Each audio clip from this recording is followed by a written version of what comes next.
lakini inatumia pia kwenye nishati kidogo. Unaweza kupika kwa saa nzima kwa unit moja pekee. Lakini hali kadhalika tuna mitungi ya gesi ambapo sasa hivi tuna mradi ambapo mitungi ya gesi inauzwa kwa bei ya ruzuku Tanzania bara, ambapo jumla ya mitungi 452 inauzwa kwa bei ya ruzuku. Tayari tushapata watoa huduma ambao wanaendelea kuuzia wananchi kwa bei ya punguzo ya mpaka 50%. Karibu sana mheshimiwa, mimi naitwa Emmanuel Zai, ni kaimu meneja ya usaidizi wa kiufundi kwa uwekezaji ghalani katika wakala wa nishati jijini REA. Kwa hiyo tunaendelea na programu zetu tukihamasisha wananchi waweze kuondokana na nishati chafu, waweze kutumia nishati safi ili kuweza kulinda afya za watumiaji, lakini pia kulinda mazingira kama ambavyo kauli mbiu inaelekeza kwamba tuwe na zero emissions katika hewa ukaa. Kwa karibu sana, tunakaribisha kwenye banda letu, tunaendelea kufanya kazi na kuwezesha wananchi wa Tanzania kuweza kutumia nishati bora. Karibu sana. Bei ya ruzuku shilingi? Bei ya ruzuku hii inauzwa 36,000, lakini kwa bei ya ruzuku inauzwa 18,000 ikiwa na mtungi umejaa gesi, ikiwa tayari kutumia 18,000. Kwa ambayo inauza 17,000. Kama Geita juzi tulikuwa tunauza kwa 17,500. Ilikuwa tunauza 500 wakati wa maonyesho ya wiki ya madini. Ili jiko la presha kuka linauzwa 1,100,000. Na ile la presha kuka linauzwa 2,500 ambayo ni plate hii. Lakini kwa plate moja linauzwa 1,000. Kwa hiyo wewe hutaki sisi wa vijijini tutumie pressure cooker. Umetupunguzia huku, lakini huku bado mama anayeuza nyanya au mama lisha tanunua. Mheshimiwa mgeni rasmi, tuko tunajadiliana mbalimbali za kuweza kuhakikisha kwamba majiko haya yanakuwa na bei pungufu. Sasa hivi tumeanza kwenye mitungi ya gesi, lakini pia tuna ruzuku kwenye majiko marefu, ambapo majiko marefu zaidi ya 200 yatauzwa pia kwa bei pungufu. Katikati tunavyoendelea, tunapopata fedha, tutaingiza pia ruzuku kwenye majiko ya umeme. Na kama kufahamu sasa hivi hivi vyote vinapata umeme hapo mwezi Desemba. Jitahidi sana kwa sababu na sisi wa vijijini tunayataka. Nimepokea maelekezo. Wewe umetuletea umeme vijijini. Sawa. Sisi tunataka vitu vizuri. Sawa mheshimiwa. Tutafanya kazi. Ilikuwa ni wakala wa nishati vijijini banda hilo kwa ajili ya kutoa maelezo. Na sasa makamu wa rais anakwenda katika banda lingine kwa ajili ya kupatiwa maelezo hayo muhimu pia.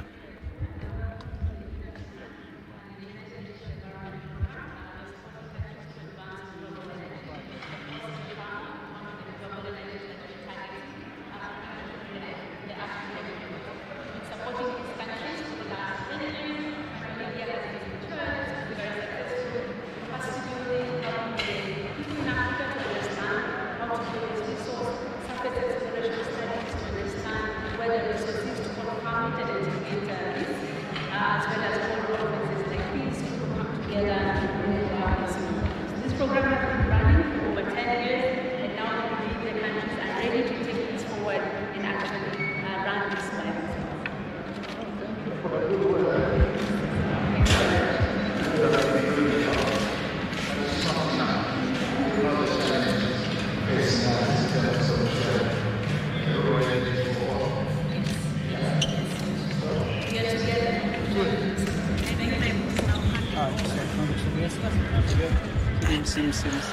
Ni shirika la Umoja wa Mataifa linaloshughulikia masuala ya mazingira ambapo pia nao wanashiriki katika kongamano hili la 10 la joto ardhi hapa Afrika, ikiwa ni kongamano la pili kufanyika hapa nchini Tanzania. Hapa ni Wizara ya Nishati, na sasa tuweze kufahamu kile ambacho kinazungumzwa.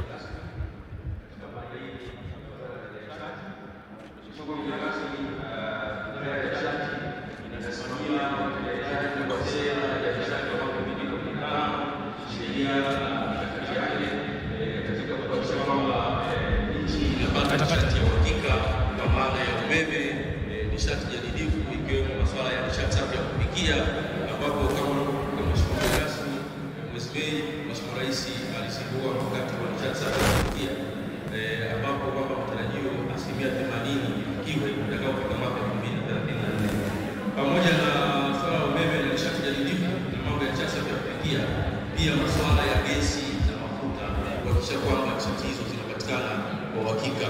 Na mheshimiwa mgeni rasmi, kwa kweli tutoe shukrani nyingi sana kwa Mheshimiwa Rais wa Jamhuri ya Muungano wa Tanzania Daktari Samia Suluhu Hassan kwa jitihada na wewe ukiwa msaidizi namba moja kuhakikisha kwamba swala la nishati linapata nguvu na linakwenda mbele. Asante sana Mheshimiwa mgeni rasmi.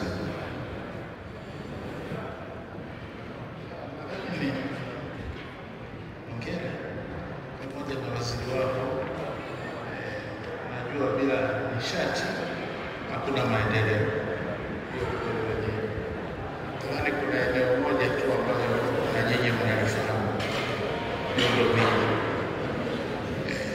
miundombinu ya umeme bado, hasa kusafirisha na sasa kusambaza kule vijijini. Waongeze nguvu, Tanzania wote kila mmoja anataka umeme kule vijijini. Kwa maana yake ongeze kasi. Asante sana Mheshimiwa Rais. Asante sana. Hiyo ilikuwa ni Wizara ya Nishati, na banda lingine ambalo pia Makamu wa Rais anapata fursa kulitembelea ni kampuni ya uendelezaji joto ardhi Tanzania ama TGDC, ambao wao ni kampuni tanzu ya TANESCO.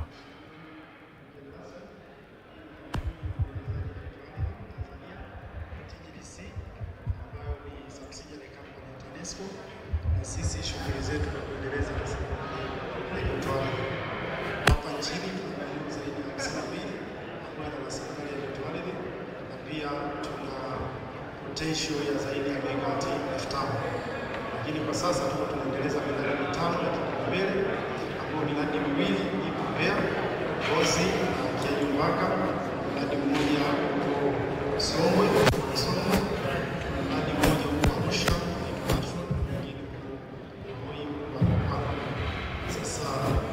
Hii ni moja ya mtambo wa Mchoronga mfano ambao serikali yetu ya Jamhuri ya Muungano wa Tanzania imetununulia, na mtambo kama inavyoonekana picha hii hapa, ambao uko tayari katika saiti yetu ya Mbozi, ambao tunatarajia kuanza kuchoronga hivi karibuni.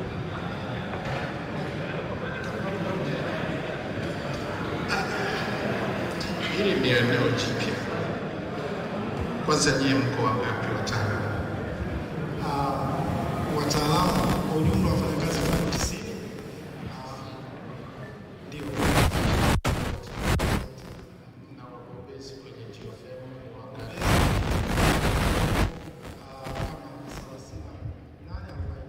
Kidogo, si ndio? Kwa hiyo mnafanya nini ili waongezeke? Vijana wa Tanzania wanaopenda kusoma eneo hilo wengi wanafanya nini? Ndio, tumekuwa tukipata mafunzo mbalimbali kutoka nje ya nchi, mathalani Iceland, New Zealand na Japan, lakini katika juhudi ya kuendeleza rasilimali ya joto ardhi na kupata wataalamu endelevu, tumeshashirikiana na University of Dar es Salaam na sasa ina offer degree ya geothermal. Lakini pia tuna MOU na taasisi zingine za elimu ya juu kama UDOM, MUST na pia Nelson Mandela University, lakini pia tuna discussion na VETA na wengine, ili tuhakikishe tunapata wataalamu wa kutosha na endelevu. Sasa kwa kuwa una maiki kuambia vijana wa Tanzania wahamasishe na wao waje kusoma geothermal. Nashukuru sana kumpokea. Napenda kuwakaribisha au kuwahamasisha vijana wote wa Tanzania wa kike na wa kiume katika kusoma katika nyanja za geothermal. Geothermal ni eneo jipya, lakini ni eneo ambalo ni zuri, na pia ni eneo ambalo ndio litaendeleza sekta ya nishati kwa uendelevu wake, lakini kwa kuzingatia pia usafi wa mazingira na hii hali ambayo tunayo sasa hivi ya climate change. Nafikiri nishati ya nyuklia ni muhimu sana katika kuchangia kwa kupambana. Asante sana. Kampuni ya uendelezaji joto ardhi Tanzania ikiwa ni wadau wakubwa wa tukio hilo, na sasa makamu wa rais anatembelea banda lingine Sequent ambalo pia nao wanashiriki katika tukio hili muhimu.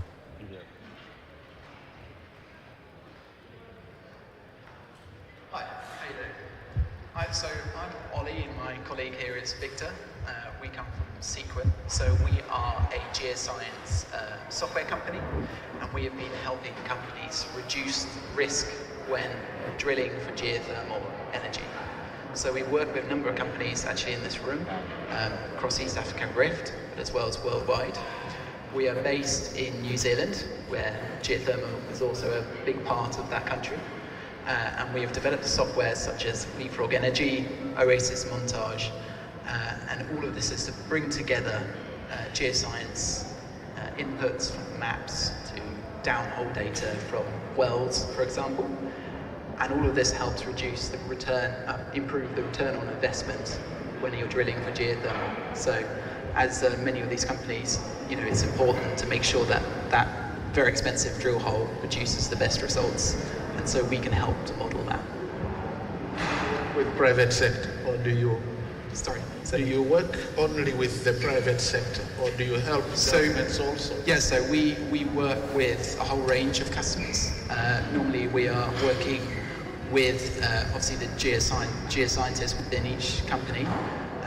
What we have found, particularly in East African Rift, is we try and work together with the funding bodies as well to allow allocation to pay for our software, because we believe that will help them reduce the risk of drilling a poorly producing well, and it will help to improve the results. So we are open to working with government, and we have worked in many different sort of funds, and for example, we're trying to help that. What do you see as the challenges facing these companies as they come to you for support to reduce risk? I think the biggest, firstly for us, is to convince companies to move away from working just on paper and spreadsheets and move more towards more modern geological 3D modeling. But also, you know, the turnaround time for securing our software is quite long, and I know that everyone in these companies get frustrated because they want the software, but it takes just a long time to get to the point where they're approved and we can actually sell the software. So anything that can help reduce those barriers and allow them to procure the software quickly so they can quickly start working, and we can help them build those projects. No, thank you. This is a very important area. Yeah? Exploration takes a long time. Yeah. The studies themselves and so on. And therefore, without reducing the risks, that's exactly what happened to us in Tanzania. Yeah. We take a long time because the risks are perceived to be very high by virtually all investors. Yeah. So, no, thank you for coming in. No worries.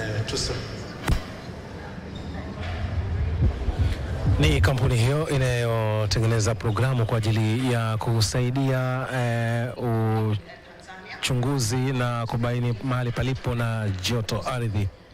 Kejo and Songwe, and it was possible they gave training, capacity building, and also a software really to develop the conceptual model, as he said, that to minimize the risk associated with that resource exploration. So we are really looking for advanced technology, including the artificial intelligence and others, to minimize the risk, particularly the cost of drilling. It's very high, as you know. Yeah, so that is where UNEP has been involved in this. Thank you. That's why I told you, you are an exceptional human being. Na maelezo hayo yamekamilika kutoka katika banda hilo linalotengeneza hizo programu. Na sasa makamu wa rais anafika katika banda lingine, Sumitomo Corporation, na hawa nao pia wanahusika na ni wadau katika masuala haya ya joto ardhi. Okay, my name is Tas Haile. I came from Toronto, Canada. Our company is Phoenix Geophysics Limited. We supplied equipment. Tanzania Geothermal Development Company is our customer. We have supplied geophysical instruments about 10 years ago, and still we are keeping support them. I came on Sunday, and I'm having a good time here. Okay. Asante sana. Asante na karibu. No, I'm delighted that you were able to come. Now I'm becoming a Tanzanian actually. Good. Thank you. Yeah. Equipment that we really want to give to the countries, because we want really to see this is the magnitude tailoring, and then I think they will really try to see before drilling where the targets areas to be drilled without jacking, to minimize really the risk. So these are the phonics and others, all the geoscientific equipment in drilling that can be really availed. So we thank phonics also for your support. Okay. Thank you, Excellency. Thank you very much. Thank you.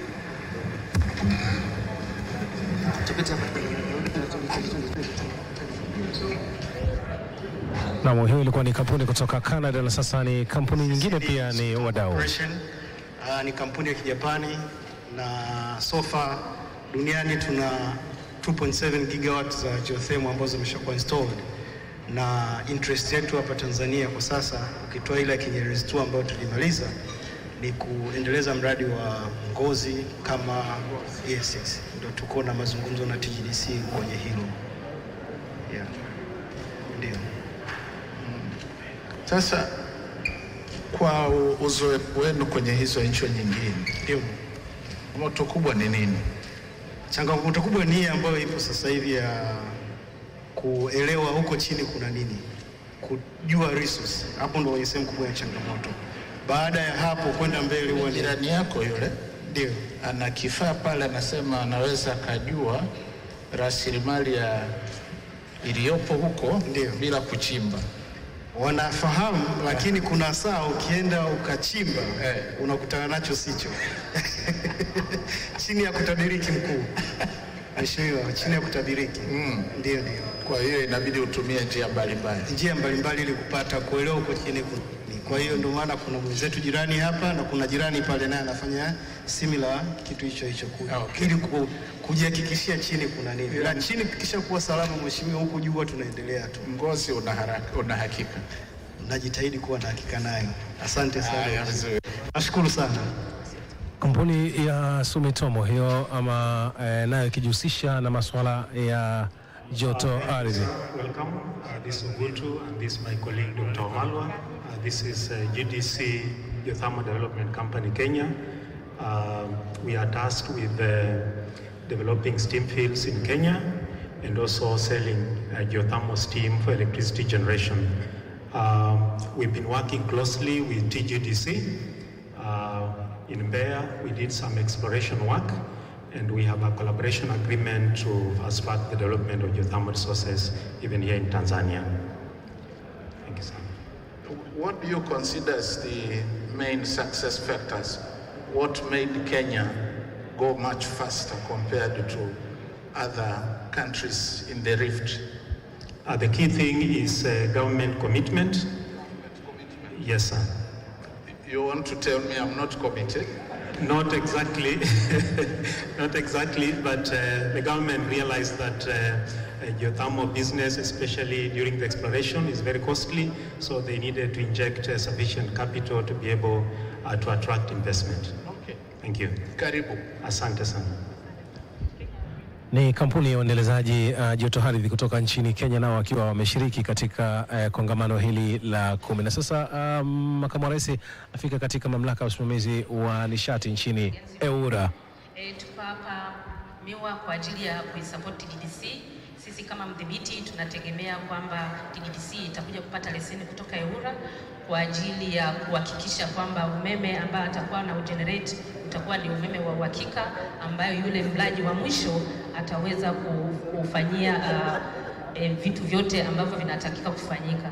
Basi sisi hapa kama mdhibiti tumekuja hapa pia kwa ajili ya kutoa elimu ya kuonyesha kwamba sisi kama mdhibiti tunafanya vitu gani na ni support ipi tunaitoa kwa serikali kuhakikisha kwamba umeme uliopo ndani ya nchi unakuza uchumi, pamoja na kwamba uchumi pamoja na kuhakikisha kwamba umeme unaokuwa produced unakuwa wa uhakika.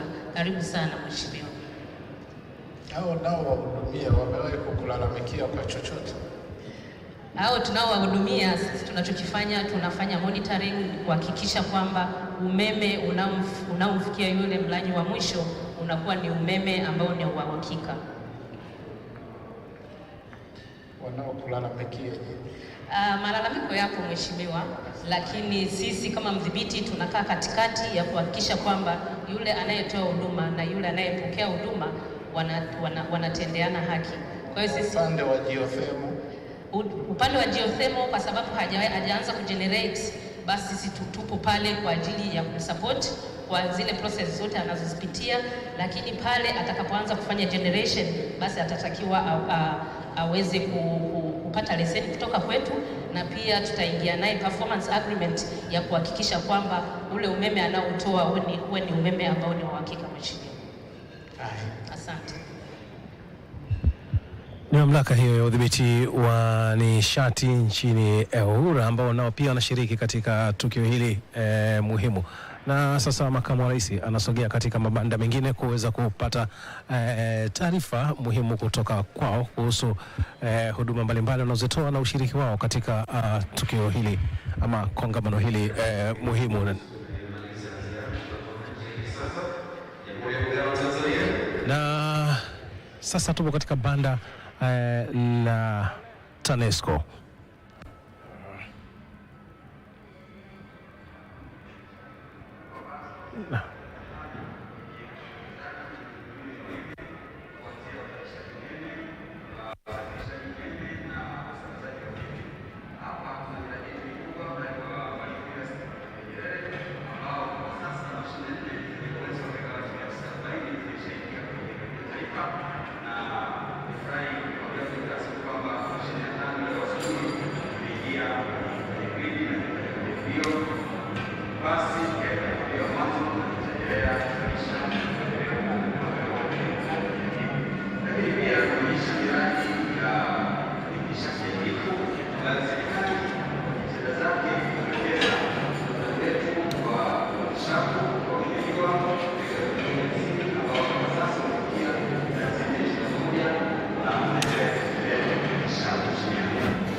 Na sasa makamu wa rais baada ya kukagua hayo mabanda, na sasa moja kwa moja anaelekea nje kwa ajili ya kujionea kile ambacho kinaendelea katika nje tu ya ukumbi huu wa mikutano wa kimataifa Mwalimu Julius Nyerere. Huko kuna burudani yake inaendelea kwa ajili ya wageni mbalimbali ambao wamefika katika siku hizi 5 za tukio hili muhimu kabisa.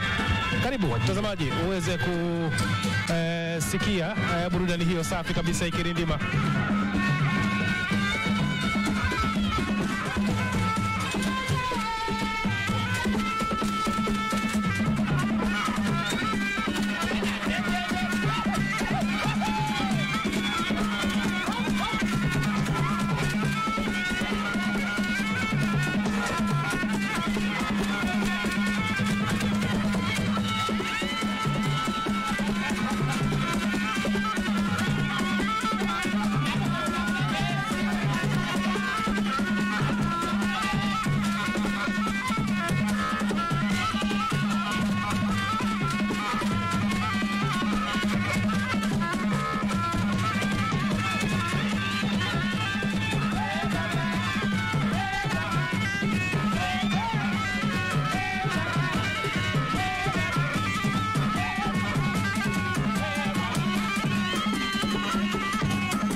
Naam, ilikuwa ni burudani safi kabisa hiyo.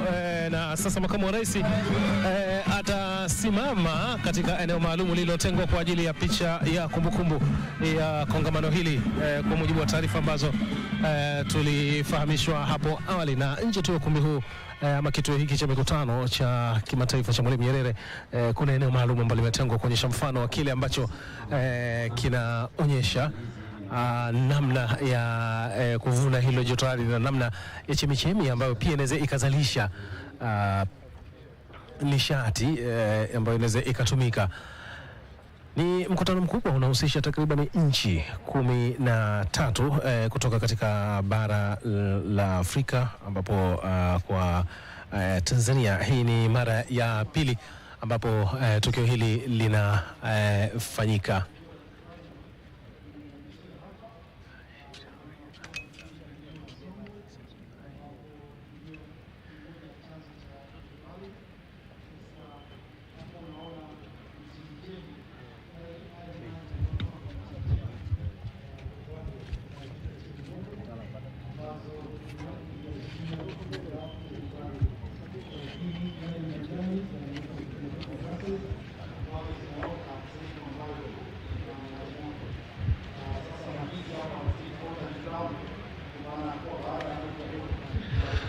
Naam, mtazamaji, ni maelezo mafupi yakiendelea kutolewa kutoka katika eneo ambalo ni nje tu ya ukumbi huu wa kituo hiki cha mikutano cha kimataifa cha Mwalimu Nyerere. Awali nilikuwa nikikufahamisha kuhusiana na wadau mbalimbali ambao wanashiriki katika tukio hili muhimu kabisa hapa jijini Dar es Salaam, ikiwa ni mara ya pili kwa tukio hili kufanyika. Miongoni mwa nchi ambazo zinashiriki kutoka barani Afrika ni pamoja na Burundi, Komoro, Djibouti, Jamhuri ya Kidemokrasia ya Kongo, lakini vile vile Eritrea, Ethiopia, Kenya, Malawi pamoja na Msumbiji. Zingine ni Rwanda, Somalia, Tanzania, Uganda pamoja na Zambia. Lakini vile vile nashirikisha wadau mbalimbali ambao wanahusika katika mnyororo mzima wa masuala ya nishati, kama ambao tumejionea katika baadhi ya mabanda hapo ndani, na haya ni maelezo tu ambayo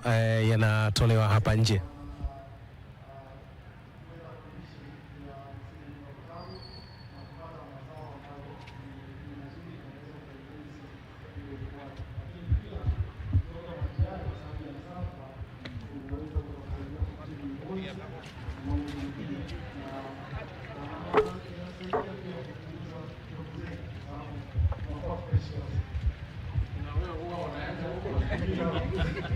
Naogelea na tayari kule Songwe tumeshatengeneza swimming pool ndogo kama demonstrated ambayo tumetumia kwa ajili ya kuwaeleza watu sasa hii nishati inafanya kazi, lakini pia tumetengeneza incubators kwa ajili ya kuboresha viwanda vya kuku kwa kutumia maji haya ya moja kwa moja.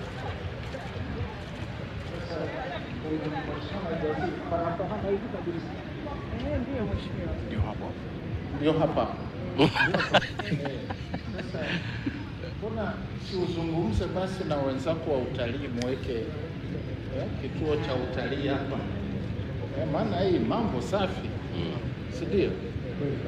Nadhani ingependeza, lakini na watafiti wengine, mimi nahisi kwamba panaweza pakawa pana elimu nyingine juu ya hiki tunachokiona ambacho hatujakifahamu sawa sawa.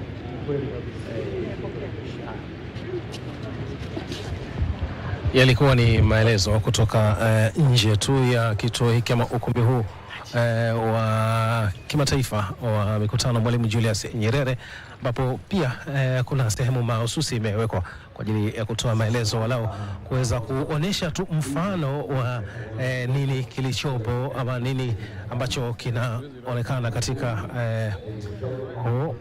joto ardhi ama kitokacho chini ardhi ambacho kinaweza kikatumika kuzalisha nishati pamoja na mambo mengine. Ni wakati huu ambapo Tanzania ikifanya kila jitihada ama ikiwa katika jitihada kubwa ya kuhakikisha Watanzania sasa wanaondoka kwenye kutumia nishati isiyo safi katika kupikia na kwenda katika nishati iliyo safi ya kupikia, na hii ikiwa ni pamoja na nishati ya umeme ambayo itachangiwa kwa kiasi fulani ama kwa namna moja ama nyingine na joto ardhi kwa ajili ya kuzalisha nishati hiyo muhimu kabisa. Na sasa makamu wa rais tayari ameingia ndani katika ukumbi huu ikiwa ni maandalizi ya kuingia katika ukumbi sasa kwa ajili ya kufungua. Ifahamike tu kongamano hili limeanza tangu jana na litaendelea kwa muda wa siku 5, na sasa anapita katika wakala wa uagizaji wa mafuta kwa pamoja PBPA, ambao nao pia ni wadau katika swala zima la nishati. Sijui kwamba tukifutwe waje, lakini tunaendelea na uratibu wa uagizaji wa mafuta kwa pamoja kwa kuzishirikisha kampuni zile binafsi, na kimsingi tunafanya hivyo, na pia tunafanya tathmini kila wiki kuangalia katika uagizaji wetu mafuta yamekaa katika hali gani.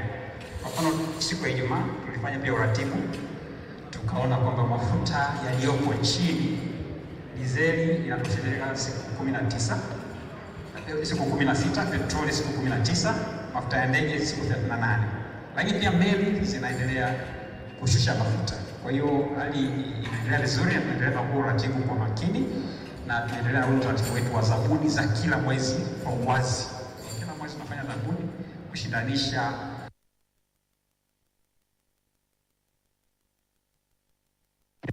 mafuta nchini. Asante sana. Okay. Changamoto gani unakutana nayo? Kikubwa kwa sasa hivi sekta hii ya kuagiza mafuta, changamoto nyingi. Sasa wewe kubwa unazokutana nazo nini? Changamoto kubwa ambayo tuko nayo kama nchi ni uwezo wa miundombinu ya kupokea na kuhifadhi mafuta. Kwa maana kwa upande wa bandarini kunatakiwa uboreshaji, na sasa hizi meli saizi za meli zinazokuja sio kubwa sana. Kwa hiyo kuboresha ile miundombinu, bandari wanafanya mazoezi kwa sasa hivi, lakini upande wa pili ni uwekezaji kwenye matenki ya kupokea mafuta ili tuweze kupokea kwa wengi zaidi. Ndio. Kwa hiyo kuna mipango gani? Kwa upande wa bandari wameshaanza mkakati wa kujenga matenki ya kupokea mafuta, ili kwamba meli ikifika, badala ya kumpelekea kila mtu, yale mafuta yapokelewe kwa pamoja. Kwa hiyo wameanza ujenzi wa hayo matenki ya kupokea mafuta kwa pamoja, lakini awamu ya pili bandari watafanya maboresho ya magati. Hii ya matenki inatarajiwa kukamilika mwaka 2026, lakini baadaye itaanza ya zile meli zinaposimama zinapoendesha. Sasa wewe unajenga hiyo miundombinu, huyu anapanga kuhama kutoka kwenye nishati zinazotokana na petroli, si ndio? Kwa hiyo nakuelewa Mheshimiwa Makamu Rais, tania mwanzoni kwamba ujiandae kucommit suicide, lakini ni kitu kinachohitaji muda kwa kipindi hiki ambacho bado tuko hapo, tupate nishati ile katika gharama ambazo ziko vizuri kwa kipindi hiki. Okay. Mimi nilidhani unajiandaa zaidi kwa ajili ya LNG ili ubadilishe biashara. Hilo nafikiri ni wazo ambalo tutalichukua kwa ajili ya kuona jinsi gani tunaweza tukauanisha kutoka transition hii kwenda kwenye ile ya LNG kuwezesha usambazaji mzuri. Basi vizuri. Asante sana. Ulikuwa ni wakala wa uagizaji mafuta kwa pamoja, ambao nao pia ni wadau waliofika katika tukio hili muhimu kabisa. Na sasa makamu wa rais anafika katika banda ambalo linajihusisha na utengenezaji wa nguzo za umeme zile za zege. Nafahamika nguzo hizi ambazo ni za miti zimekuwa zikikumbana na changamoto mbalimbali, ikiwemo kuharibika ama kuoza na hatimaye kusababisha hitilafu ya umeme. Hili ni banda ambalo lina kampuni tanzu mbili za TANESCO. Tuko sisi ITIDICO na TCPM. Sisi ITIDICO tunajihusisha na ujenzi na ukarabati wa miundombinu ya usafirishaji na usambazaji wa umeme. Tuko katika banda hili kuweza kujitambulisha kwa washiriki wa hapa nchini na mataifa ya nje kwamba tunafanya kazi hizo, na sasa hivi tuna miradi mikubwa miwili ambayo inapeleka njia za kusafirisha umeme kwenda Urambo, alafu awamu ya pili itakwenda kupeleka Kigoma, njia nyingine kutoka Tabora kwenda Katavi. Asante sana. Mimi shida yangu tuna nyinyi.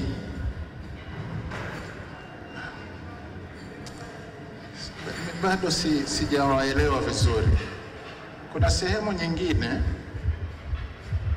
mmeweka nguzo za miti. Sehemu nyingine bado hazijafika. Mnang'oa za miti, mnaweka za zege. Maelezo yake nini? Mheshimiwa mgeni rasmi, kuna maeneo ambayo ni korofi, yale ambayo yanatuamisha maji, imeonekana nguzo za miti zinaoza. Kwa hiyo ikaonekana ni bora kuweka nguzo ambazo ni imara zaidi, nguzo za zege. Kwa hiyo kazi bado inaendelea na maeneo mengine zitafika, mheshimiwa. Ni hivi, ni swala la proper sequencing. Sio mahali pote ambapo kuna mazingira hayo ambayo naeleza. Lakini tayari imekwisha simika nguzo ambazo sehemu nyingine hazipo. Mnang'oa hizi, mnaenda kuweka za zege. Bei ya nguzo moja ya zege shingapi? Mheshimiwa mgeni rasmi, kwa majina naitwa Mhandisi Julius Kabengo Madoshi, ni mhandisi mwandamizi kwa upande wa TCPM. Bei ya nguzo za zege zinatofautiana Mheshimiwa mgeni rasmi. Kwa mfano, kuna nguzo kuanzia za mita 8 mpaka za mita 17. Za mita 17 na zenyewe zimegawanyika. Kuna ambazo zinatumika kwenye usambazaji wa umeme, yani distribution, hizi line ndogo, na kuna zile kubwa ambazo zinatumika kwa ajili ya kusafirisha nguzo za umeme. Hizo zote zinapishana bei. Kwa mfano, tukianzia kwa mita 8, bei kubwa kuna ile bei ya kiwandani na ile bei ya kuifikisha kule site. Kwa mita 8 bei ya kiwandani ni kama 280,000. Na nguzo ya mti yenye urefu huo, nguzo ya mti yenye urefu huo sina uhakika sana, lakini bei ya kuepa. Ni kweli mheshimiwa, bei hazipishani sana. Kwa mfano, nguzo ya mita 10 sana. Kweli kabisa mheshimiwa, hazipishani sana. Kwa mfano, nguzo ya mita 12 ya zege unaweza ukainua kwa 600,000 labda na 80, lakini nguzo ya mti utainua kwa 650,000. That's very strange. I would like to go into the costing systems. Ni kweli kabisa. That looks very strange. Na hii labda mgeni rasmi nifafanue, kwa sababu nguzo ya mti maandalizi yake yanachukua muda mrefu, lakini nguzo ya zege maandalizi, yani ndani ya siku moja unaweza kupata nguzo ya zege tayari.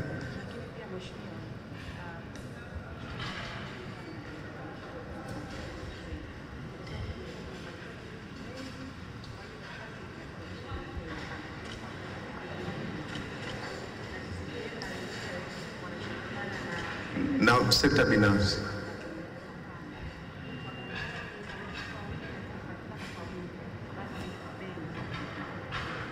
Ila mheshimiwa huyu mmemnyima soko la nguzo hizi, si ndio? Yeye anazalisha za miti, alafu mmehamia kwenye viwanda vya watu wachache ambao ndio wanazalisha hizo nguzo za zege. Nimekusikia, lakini tutatafutana. Asante.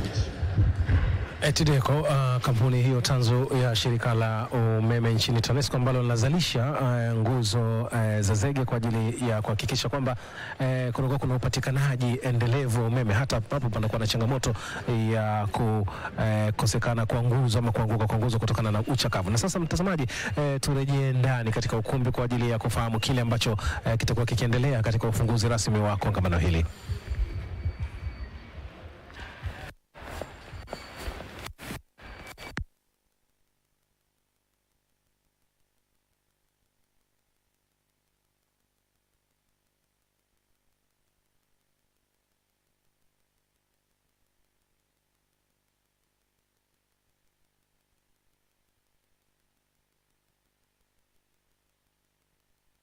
Follow suit, place your mobile devices on silence, and if you do take any pictures, please disable the flash photography.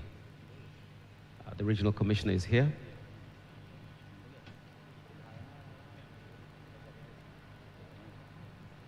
Mabibi na wabwana, naomba tusimame na tupige makofi mengi sana. Ladies and gentlemen, please rise and put your hands together as we welcome our guest of honor, mgeni wetu rasmi, mgeni wetu wa heshima,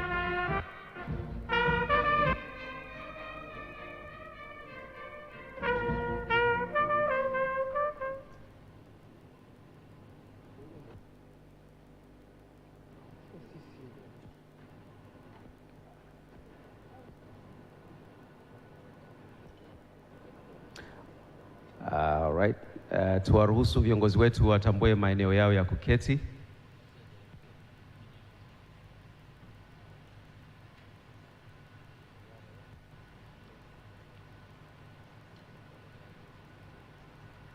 Hiyo ilikuwa heshima kwa meza kuu, na karibuni mkae, nitapewa indication kwamba mgeni sasa anaingia.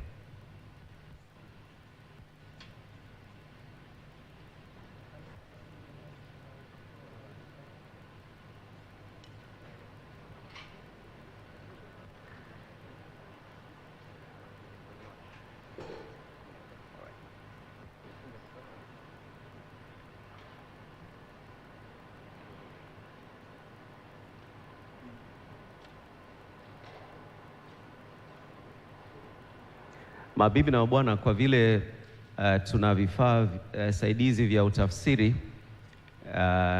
nitatumia Kiswahili. Mkutano wa kimataifa Mwalimu Julius Nyerere, ambapo kunafanyika ama ufunguzi rasmi wa kongamano hili la joto ardhi, ambalo ni kongamano la 10, ikiwa ni la pili kufanyika hapa Tanzania, la kwanza likiwa limefanyika mwaka 2014 pale jijini Arusha. Tafsiri. Distinguished ladies and gentlemen, we have interpretation devices.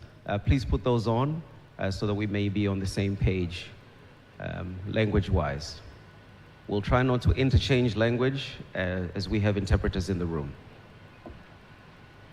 Faili tolewa mapema hii leo mara baada ya ukaguzi huo mabanda ambao umeshuhudia ni kwamba mgeni rasmi ataingia katika ukumbi huu na kupokelewa na wageni ambao tayari wako hapo. Kisha kutoka kuna nyimbo za taifa, kwa maana wimbo wa taifa na ule wa Afrika ya Mashariki, na baadaye tukio hili pia litaongozwa na dua pamoja na sala kutoka kwa wale walioandaliwa, na kutoka kuna burudani ya hapa na pale, burudani fupi ya kuwaburudisha wageni ambao wamefika katika tukio hili, na kutoka kuna utambulisho rasmi kwa wageni kama inavyoonekana.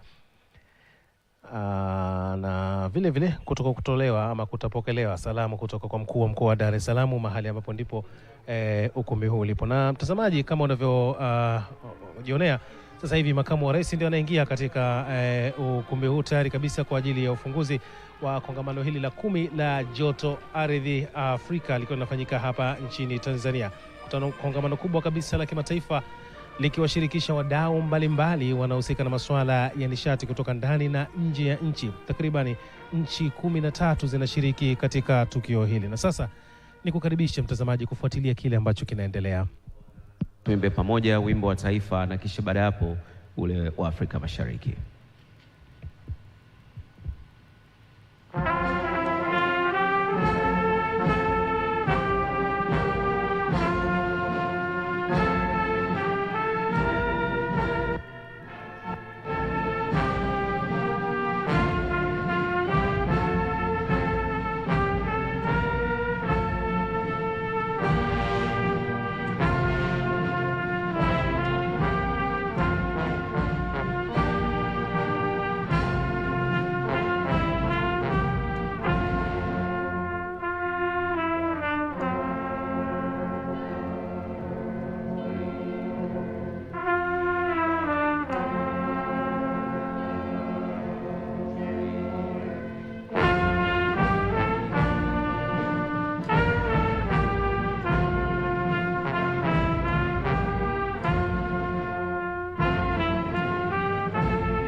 makofi mengi sana mabibi na bwana. Karibuni tukae. Wakati ambao tumekuwa tunausubiri kwa hamu na sasa umewadia. Baada ya ziara tupo ndani ya ukumbi na tupo tayari kuendelea sasa na kikao chetu. Kwa mara nyingine tena naomba makofi yenu mabibi na mabwana. Tumpigie makamu wetu wa rais wa Jamhuri ya Muungano wa Tanzania, Dr. Philip Isdor Mpango. Naomba tupige makofi mengi sana. Jamhuri ya Muungano wa Tanzania, na kazi sasa iendelee. Mheshimiwa mgeni rasmi, waheshimiwa viongozi, naomba tuongozwe na sala na dua. Tukabidhi shughuli hii kwa Mwenyezi Mungu. Naomba nikukaribishe Sheikh Othman Zuberi kutoka BAKWATA, utuongoze kwa dua.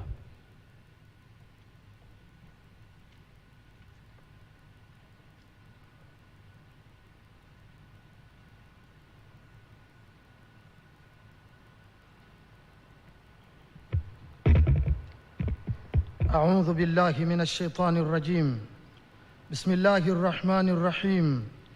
الحمد لله رب العالمين، والصلاة والسلام على أشرف الأنبياء والمرسلين سيدنا محمد وعلى آله وصحبه أجمعين. Ewe Allah, tunakushukuru Mola wetu kwa kutunyanyulia mbingu juu yetu na ukaipamba kwa jua la mchana na mwezi wa usiku.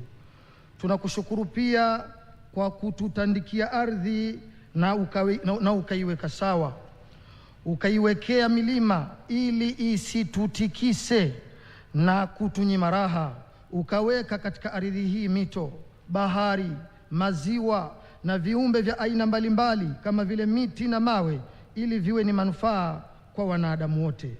Ila ukatueleza kwa uwazi ndani ya kitabu chako kitukufu cha Qur'ani kuwa, nakumbukeni wakati Allah alipowafanya nyinyi mlio hai hivi sasa kuwa ndio wasimamizi wa ardhi baada ya watu wa kabila la Adi waliopita kabla yenu, na akawachagulia nyinyi Allah maeneo ya kuishi katika ardhi, yani binadamu sehemu yao na viumbe wengine sehemu zao nyingine.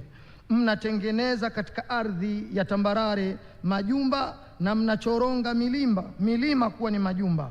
Basi kumbukeni neema za Allah na wala kamwe msicheze katika ardhi hali ya kufanya uharibifu. Sura ya 7 aya 74. Kwa kuzingatia mafundisho haya matukufu ya Rabbi, limeitishwa kongamano hili muhimu la kujadili joto ardhi kwa maslahi na ustawi wa viumbe hai wote. Ewe Allah, na kuomba ushushe rehema zako kwa wote waliohudhuria katika kongamano hili toka katika mataifa mbalimbali. Na kuomba Allah Mola wa haki ziongoze fikra za wanakongamano hili hata wayajadili na kuyafikia yale yatakayoleta manufaa kwa viumbe wote. Na kuomba Allah uibariki nchi yetu ya Tanzania katika uchumi wake, amani yake na ustawi na utangamano wa watu wake.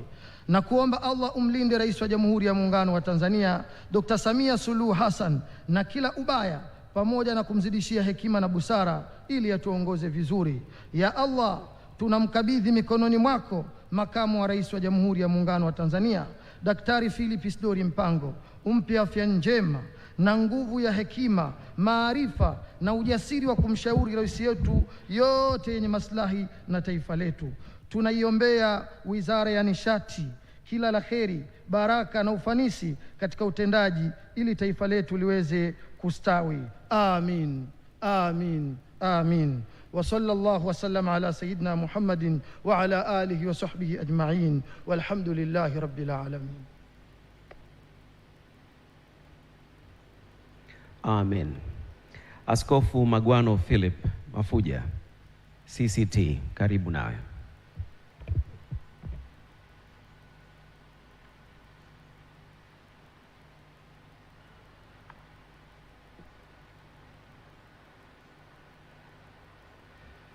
Mwenyezi Mungu muumba mbingu na nchi, tunakutukuza, tunakusifu, tunalinua jina lako, maana ni jina lipitalo majina yote.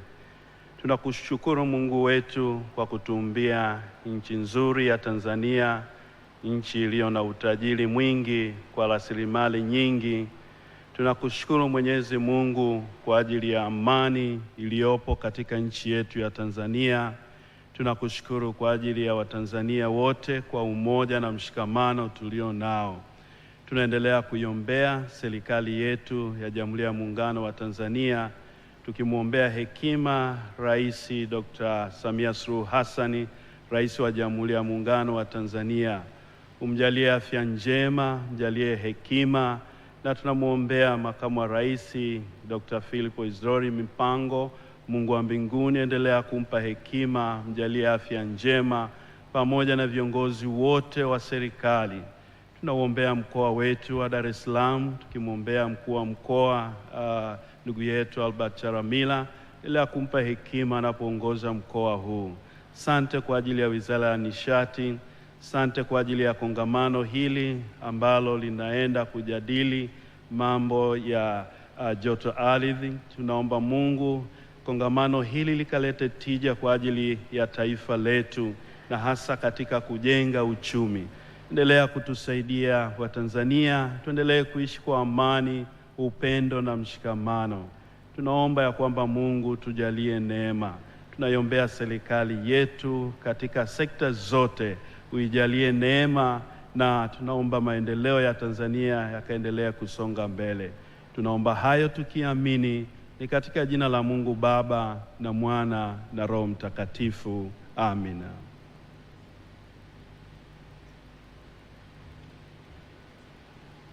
Amen. Asante Askofu Magwano. Father Pius Nchimbi wa TEC, karibu nawe.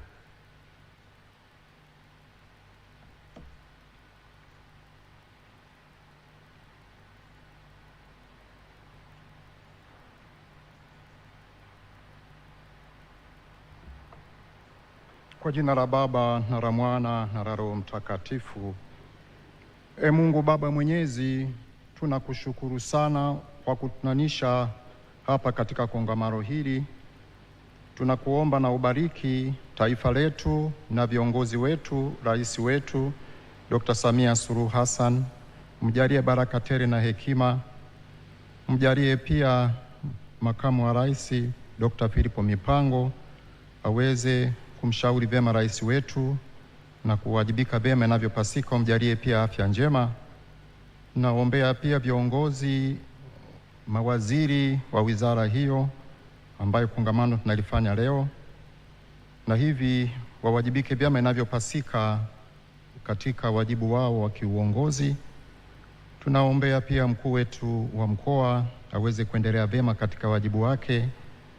Tunakuomba pia mpango huo wa uendelezaji wa joto ardhi katika Afrika ambalo linasaidia uzalishaji wa gesi za asilia. Tunakuomba ufanikishe mpango huo, taifa letu liweze kuwa na maendeleo na mataifa mengine pia kwa ajili ya sifa na utukufu wako.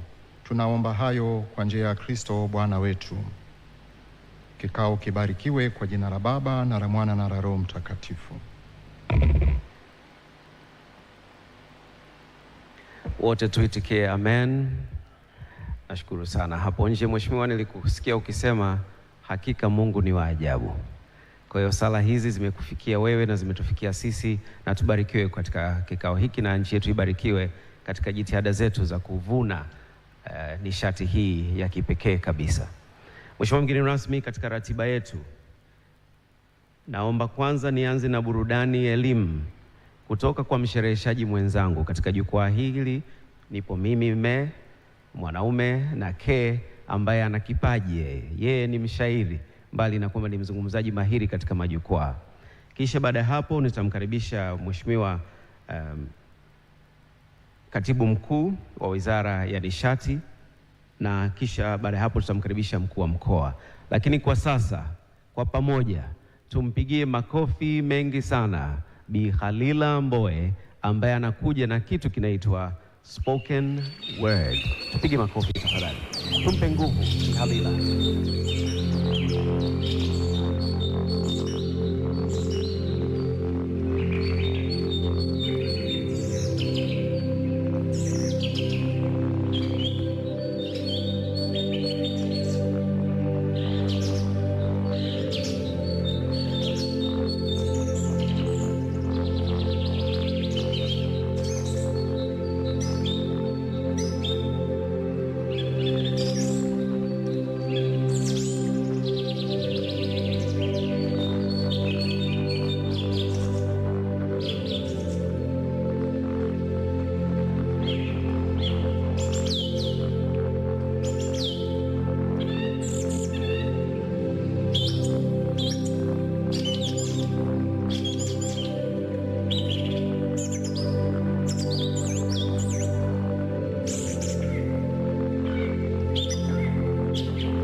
ikiwa ndio kwanza unaungana nasi, haya ni matangazo mubashara kutoka katika kituo cha kimataifa cha mikutano cha Mwalimu Julius Nyerere jijini Dar es Salaam, ambapo kunafanyika kongamano la 10 Afrika kuhusiana na joto ardhi.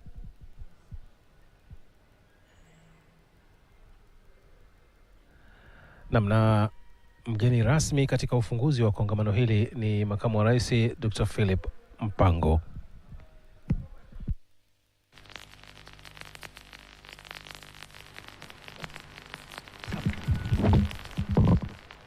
Sasa sitaki kuamini kwamba mwenzangu kapata joto ya shughuli. Yupo tayari eh? Safi kabisa. Nadhani hii ndio inaitwaga grand entrance. Halila. DJ, tafadhali.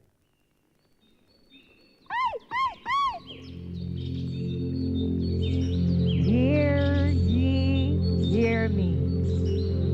Sikiliza. Wote. Sikiliza. Hear the sound of Africa's power.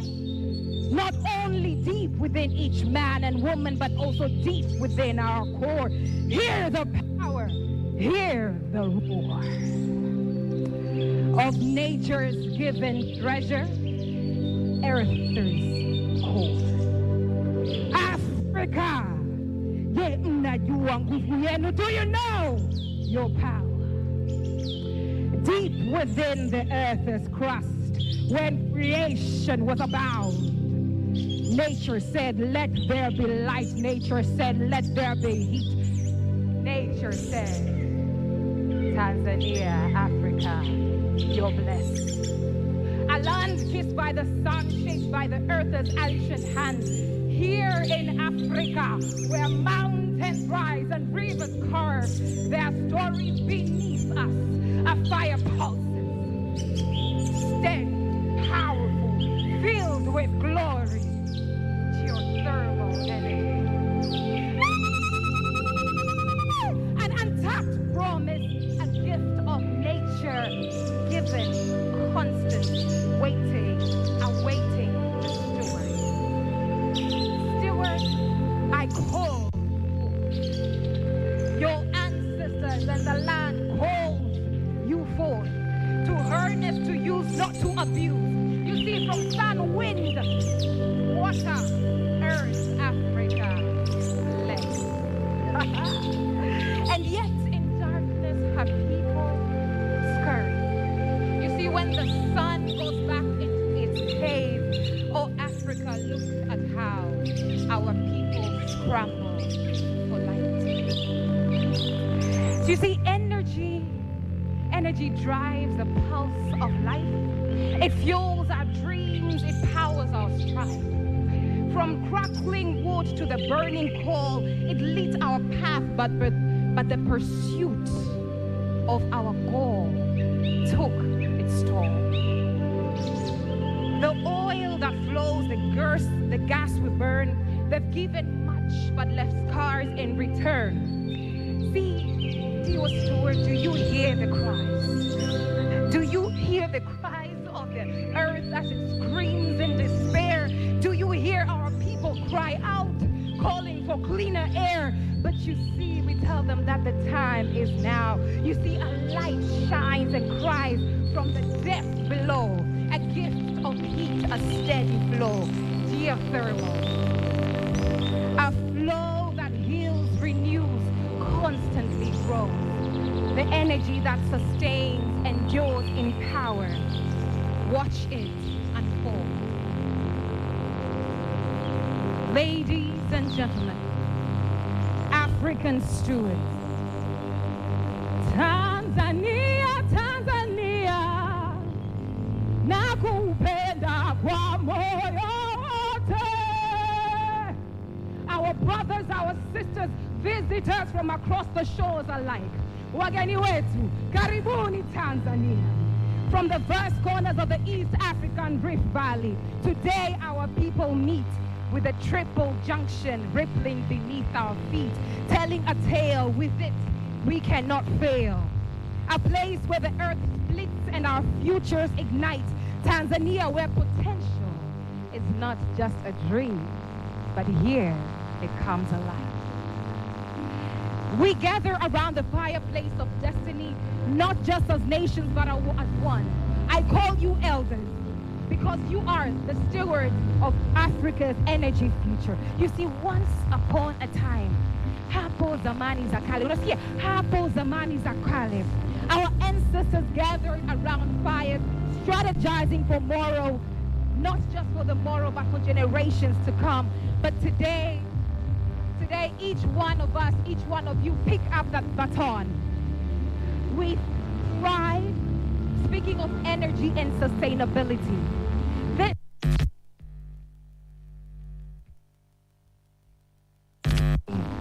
You are the council of wisdom, our circle of unity, where we craft the path forward in harmony with the motherland. The East African Rift. From Burundi to Eritrea, from Malawi to Somalia, Djibouti to Kenya, Uganda to Zambia, Rwanda, Mozambique, Ethiopia, Comoros, and of course Tanzania, South Africa, Najua Mpo, Morocco, tumewasikia. This is where the bones of the earth shift and speak, where geothermal rises, quiet, steady, and thick. We might be divided by the rift, but in it unites us in a common cause, because we are Africa, and here, today, this week, together, we build a destiny of legacy for our people, for our Ubuntu. Ladies and gentlemen, from 1 to 10, we welcome you again. 10 years later to Edisha with pride. A decade ago, TGDC was born. 10 years later, we welcome you again. Karibuni wageni, karibuni Tanzania. In this 10th month of 2024, we stand tall, celebrating 10 years of growth, of answering the call. The 10th Africa Rift Geothermal Conference, accelerating development, geothermal ascension. From dream to action, from dream to reality. We here in Tanzania have led the charge, steady hand in hand. From dream to action, building capacity in geochemistry, geology, geophysics, forging partnerships globally, identifying key sites, detailing studies, laying the foundation. Also here, as we speak about the next frontier, as we speak about powering Africa's future of energy, as we speak about Africa laying the ground for the future of this world. Here, women stand tall. Women stand tall not just to be present, but leading, giving their all. From crafting innovations to managing teams, from managing finances to engineering the turbines moved by the steam. Wanawake wanaongoza njia, wanawake wanaongoza nia. You see, women in geothermal are a force, proving that gender equality is more than a need. With mentorship and STEM opportunities, our women push forward and lead us across. But as we do that, as Africa, we recognize that our youth must not be left behind. The young people is where the dreams of the future lies. So here in Tanzania, partnerships hand in hand, MOUs with university, we're crafting education that gives the baton to our youth, saying, here, dream of a future, we empower you. Because you are the future. Mabibi na mabwana, ladies and gentlemen, as we go forth into conversation, in our hearts and in the hearts of our youth, seeds of leadership take root. So today, all elders, leaders, dreamers, we meet, we strategize, but we also celebrate. We stand for possibility, because the power we seek is not just beneath our feet. It lives with each one of us, pushing, ready, real, moving us forward. Not only are we here to discuss strategies, we're here to innovate and discuss the future of our people. We're here to discuss how to push people past poverty. We're here to discuss not just our individual goals, but our goals as a whole. The power of Africa's geothermal future is to power the dreams and prosperity of our people. It is to drive poverty out and bring opportunity in, to transform darkness to light and potential into progress. See, here let us make our mark. As we begin the movement, may we recommit in this moment, not just to energy, but to the legacy of change. I ask you here today, what is your destiny of legacy? What is your destiny of change? May we each one know that we are representing thousands behind, because each and every single dream we carries Africa forward. May we know that the future is calling and the energy to shape it is already here. Within you, within me, and beneath the earth that we stand on. So I ask you, how ambitious are you to drive change? How hungry are you to leave a mark, to be a legacy that we need? Ulysses. Destiny is calling. Ulysses. Once more I ask you, how hungry are you to leave your mark, to be the legacy Africa needs? You see, together let us rise in power. Let us build the Africa we believe. One driven by the earth, one driven by power. Not just that we see, but that one that is within each and every single one of you. Because as we sit here, there are legacies of ancestors past that are calling us to dream, Father. There are legacies of our ancestors that says, hey, go forth, dream bigger, outside the box. You can do it, not just one, but as a whole. In the future, we will look back on October 2024 and say, here at JNICC in Tanzania, we recommitted. We made our mark. Because not only will we be talking about potential, but we will be the best practice that the world knocks on the door to learn from. Africa! Make your mark. Thank you.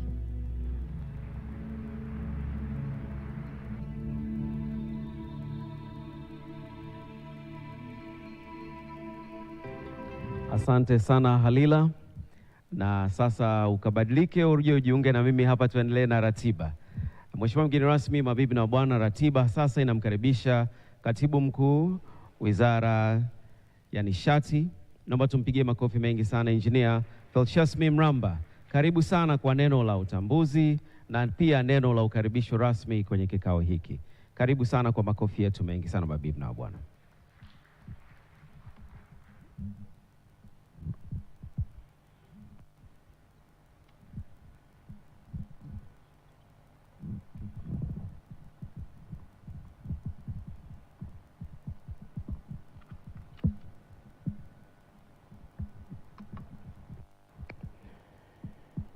Your Excellency, Dr. Philip Isidore Mpango, the Vice President of the United Republic of Tanzania,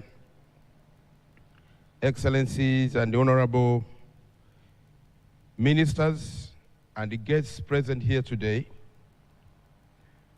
we gather here today for the opening of the 10th African Rift Geothermal Conference at GEO10, and on behalf of the Ministry of Energy, I extend a warm welcome to all our distinguished participants, both national and international, to this significant event.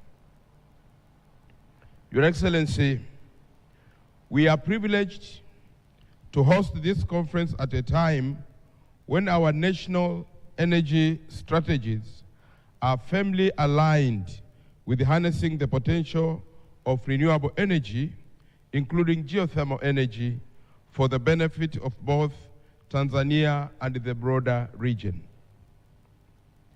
This conference comes at a crucial moment for Tanzania as we witness significant advancements in our geothermal energy sector. In recent years, we have strengthened our institutional frameworks, leading to the establishment of the Tanzania Geothermal Development Company, TGDC. And TGDC has made tremendous progress in identifying potential geothermal sites in the country. They are also conducting feasibility studies and fostering partnerships aimed at accelerating the development of geothermal resources across the country. The Ministry of Energy is steadfast in its commitment to ensuring geothermal energy becomes a key part of Tanzania's energy portfolio in the near future. Your Excellency, this conference serves both as a regional and international platform for knowledge exchange and collaboration in the geothermal area. It provides an invaluable knowledge and opportunity for countries within the African Rift Valley to exchange their capacity to adopt geothermal technologies, also to overcome challenges and diversify their energy resources. For Tanzania, hosting this conference offers us a unique chance to learn from shared experiences.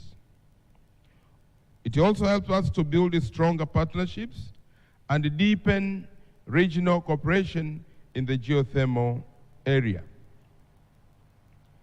Dear delegates and participants, throughout this conference, a series of activities have been organized to offer a comprehensive understanding of our geothermal potential.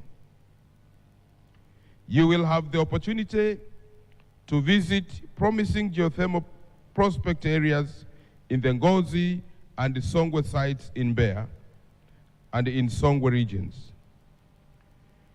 In those areas, the government is actively working to harness this critical resource.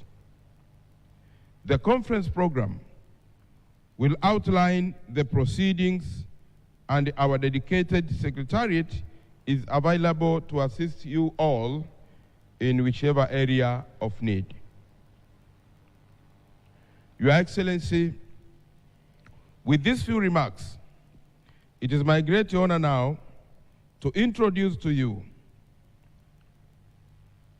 the guests and the other delegates who are in attendance to this occasion today. Your Excellency, let me start by introducing to you Honorable Captain George H. Mkuchika, the Minister of State in President's Office.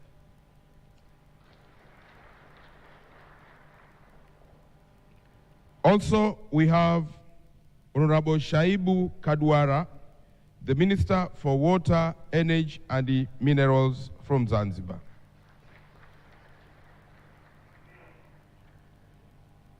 Your Excellency, we also have Honorable Judith Kapinga, the Deputy Minister for Energy in the United Republic of Tanzania.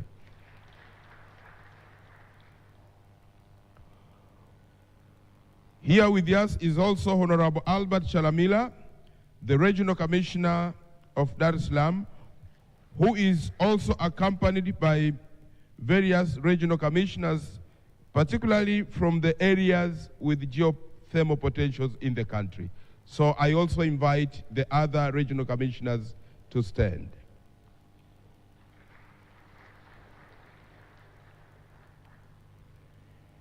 Your Excellency, we also have Honorable James O. Wandai, who is the Minister of Energy and Petroleum in Kenya.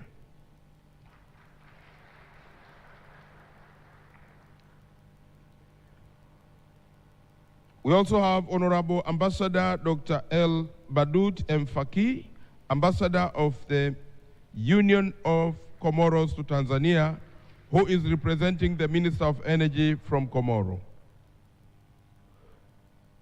Mr. Antonio Manda, the Permanent Secretary, Ministry of Minerals and Energy, representing the Minister for Minerals and Energy of Mozambique. We also have Mr. Ndarihonyoe Paul, representing the Minister for Energy from Burundi.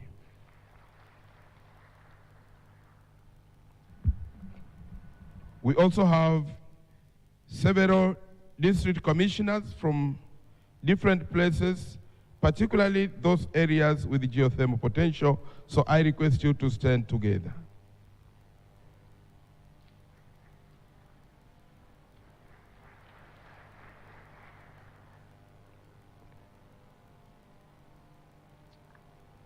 We also have deputy ministers present here today, and so I'll request Honorable Deus Sangu, Honorable Kosato Chumi, Honorable Hamis Hamza Hamis, and any other deputy minister who is with us today, can you please stand together?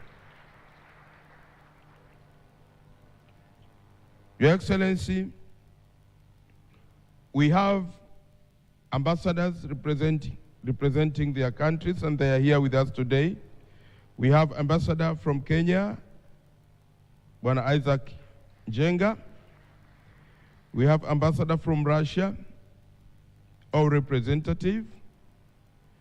We have ambassador from Mozambique. He is already introduced, and from Comoro, also introduced already. You have ambassador from the United States of America, our representative, and the United Arab Emirates. We also have ambassador from Saudi Arabia, or a representative for the ambassador from Somalia, and from Uganda, ambassador from Uganda. Karibu sana, Mheshimiwa.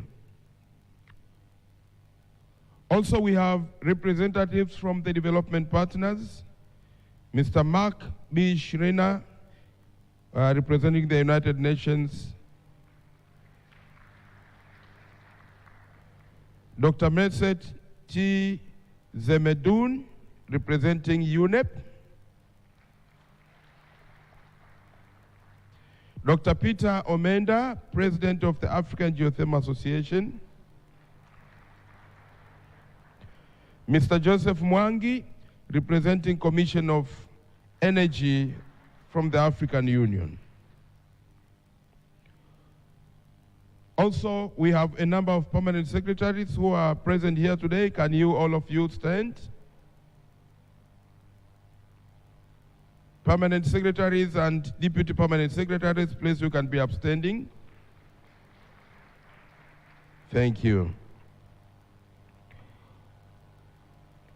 We have members of the Parliament of the United Republic of Tanzania, led by the chairperson of the Parliamentary Committee in charge of Energy and Minerals. So I also invite all other members of Parliament who are representing all the areas with the geothermal potential to stand at the same time.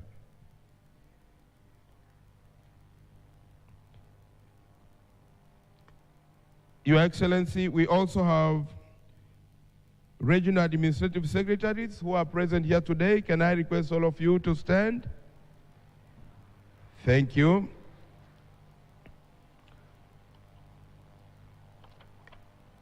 Your Excellency, we have various government and private institutions presented here today. We have UNEP. Please, if I mention the institution, can you just, all of you, can you stand? UNEP.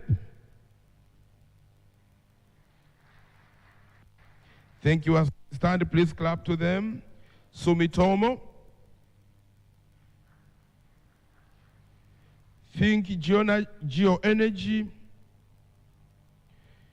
Tigo Businesses, Phoenix Geophysics, Seekent, Rentco Asset Leasing,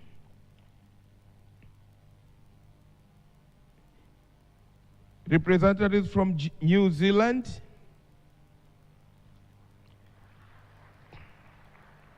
thank you, Africa Geothermal Facility. Also, we have various institutions under the Ministry of Energy.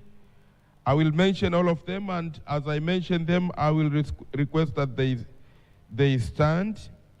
TANESCO, TPDC, EWURA, REA, PBPA, PURA, GASCO, TAN Oil, TCPM, and ITDICO. Your Excellency, we also have ambassadors from Malawi.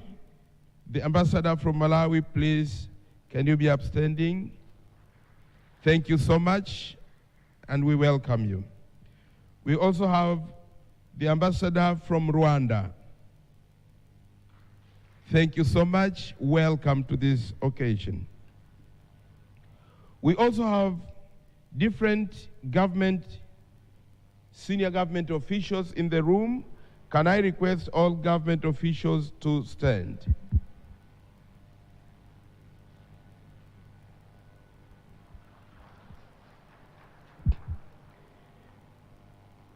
We also have representatives from higher learning institutions, from the universities, and the other higher learning institutions. Can you please be upstanding, all of you? Thank you. Can we clap for them again? We have religious leaders. Thank you so much for your coming. Your Excellency, we also have councillors from various geothermal areas in the country. Councillors, madiwani, na asante na watendaji mnaotoka maeneo ya geothermal, asante sana. We also have participants from other countries, from various other countries. If I didn't mention your cadre and you are here, please, can you just be upstanding? All guests from other countries apart from Tanzania. Thank you so much. We have a good number of you. Your Excellency, we also have journalists, artists, and of course the brass band. Can you also be upstanding?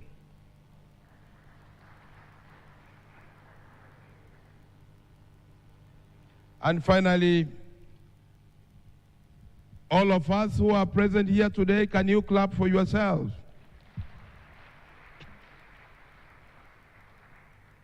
Your Excellency, I will end here in this time of introduction. I may have skipped one or few people, but let me say that all of you are invited to this occasion. If I have not mentioned your name, just feel that you are loved and you are welcome. Thank you so much.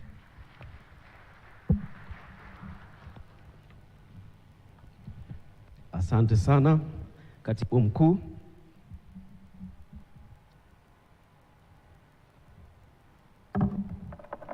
Naomba tumpigie makofi anavyokwenda kuketi. The Zambian High Commissioner, please be acknowledged as well, as the protocol continues to be observed. Mheshimiwa mgeni rasmi, na sasa ningependa kumkaribisha Mheshimiwa mkuu wa mkoa ambaye anafahamu kabisa huu ndio wakati wake, lakini nikiangalia maeneo ya Tanzania ambapo kuna joto ardhi, sijaona Dar es Salaam. Sasa sijui leo utatamba na nini. Tumpigie makofi mengi sana Mheshimiwa. Jamhuri ya Muungano wa Tanzania. Mheshimiwa Makamu wa Rais, karibu sana Dar es Salaam, pamoja na wageni wote ambao tumekuja kwenye kongamano hili muhimu la joto ardhi. Mheshimiwa Makamu wa Rais, kabla hujawekeza au kabla hujabuni kuwa na project yoyote ile, lazima ufuate process au procedures kadhaa. La kwanza, lazima ujiulize project hii nitakapoiwekeza italipa, na lazima ufanye hivyo kwa kutumia NPV, net profit value, kwa kuangalia the present value na calculate na cash flow ya future value. Wenzetu hawa walichokifanya, wakichukua hiyo NPV wakaenda na kwenye payback theory, kwenye discount theory, wanakuja kubainisha kwamba huu ni mradi ambao unaweza kuwalipa. Kwa hiyo tuwapigie makofi sana. Lakini MC hapa ananiambia sijui leo Dar es Salaam tutatamba na kitu gani. Ni ukweli usiopingika, Mheshimiwa Makamu wa Rais, ukiangalia mapato yote ya TANESCO ambayo yanapatikana kila mwezi, sisi Dar es Salaam tuko almost over half katika mapato yote ambayo tunayalipa. Kwa hiyo Dar es Salaam is a market ya kile ambacho wao wanataka kukifanya. Kwa hiyo sisi tunawaashua kwamba kile wanachotaka kukifanya, soko kuu liko Dar es Salaam. Na hii imeprove beyond reasonable doubt, pasi na shaka, kwamba mapato yanayopatikana TANESCO kila mwezi, sisi tuko almost over half. Mheshimiwa Makamu wa Rais, ninayo machache pia ya kuweza kushukuru kwa Mheshimiwa Rais wa Jamhuri ya Muungano wa Tanzania, na hasa katika sekta hii ya nishati. Sisi kwetu hapa Dar es Salaam tulikuwa tuna matatizo sana katika sana kwa umeme, lakini leo hali hiyo imepungua sana, na sasa hivi tuna miradi mingi sana ya usambazaji wa umeme kwenda kwa walaji. Sisi Dar es Salaam, Mheshimiwa Makamu wa Rais, tuna zaidi ya kaya 950,000 ambazo ziko connected na umeme. Sasa ukizihesabu kwa familia zilizoko hapo, unaweza kuona kwamba TANESCO au wizara kwa ujumla wana save watu wengi sana katika mkoa wetu wa Dar es Salaam. Na sisi pia tumekuwa tuna viwanda vingi ambavyo vinahitaji umeme wa kutosha. Tulikuwa tuna changamoto ndogo sana za baadhi ya watu kuibaiba transformer. Sasa hiyo, Mheshimiwa Makamu wa Rais, kuna mwandishi mmoja anaitwa Fred Kinacha aliwahi kusema, we killed God so as to be gods. Kwa lugha ya Kiswahili alisema tulidecide kumuua Mungu ili sisi tuwe miungu. Wapo watu ambao Mheshimiwa Makamu wa Rais, hawana hofu kabisa. Anachokifanya, anatungua ile transformer nzima, anaiba ile kopa mle ndani na anachukua yale mafuta. Sasa yanakwenda wapi? Lakini watu chache ambao tuliwakamata, tuliwaeleza wanywe yale mafuta mpaka atakapoyamaliza, ndio ikawa sababu ya kukomesha wizi wa transformer hapa kwetu Dar es Salaam. Kwa hiyo Mheshimiwa Makamu wa Rais, baada ya kusema haya, niwakaribishe tena wageni wote mliotoka mbali. Dar es Salaam ni mji mkubwa kwa Tanzania. We have the population of not less than 5.3 million. Watu karibu milioni 5.3 kwa sensa iliyopita. Kuna vivutio vingi sana vya kitalii viko connected katika mkoa wetu, lakini tuna watu ambao wako humble, if possible then try to foot across all around the city.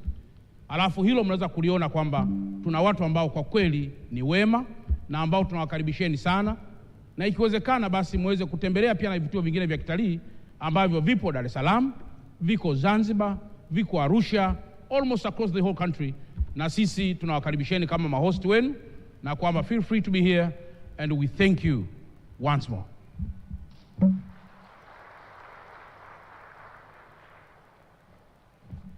Asante sana Mheshimiwa Mkuu wa Mkoa.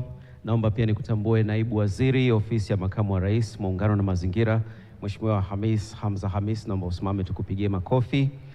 Na Naibu Waziri wa Mambo ya Nje na Ushirikiano wa Afrika Mashariki, Mheshimiwa Kosato Chume, tafadhali naomba vile. Asante na shukuru sana. Mabibi na bwana, Mheshimiwa mgeni rasmi Khalila Mbowe, karibu sana uendeshe sehemu inayofuata ya ratiba.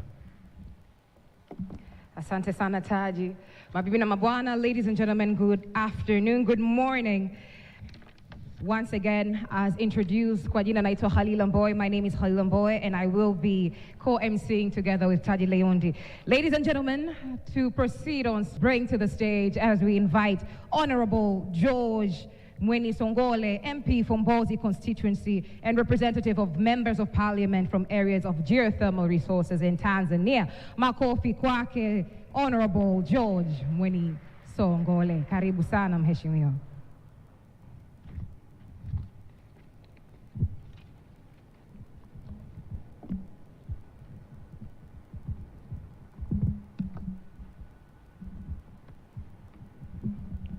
Jamhuri ya Muungano wa Tanzania, ndugu mgeni rasmi, makamu wa rais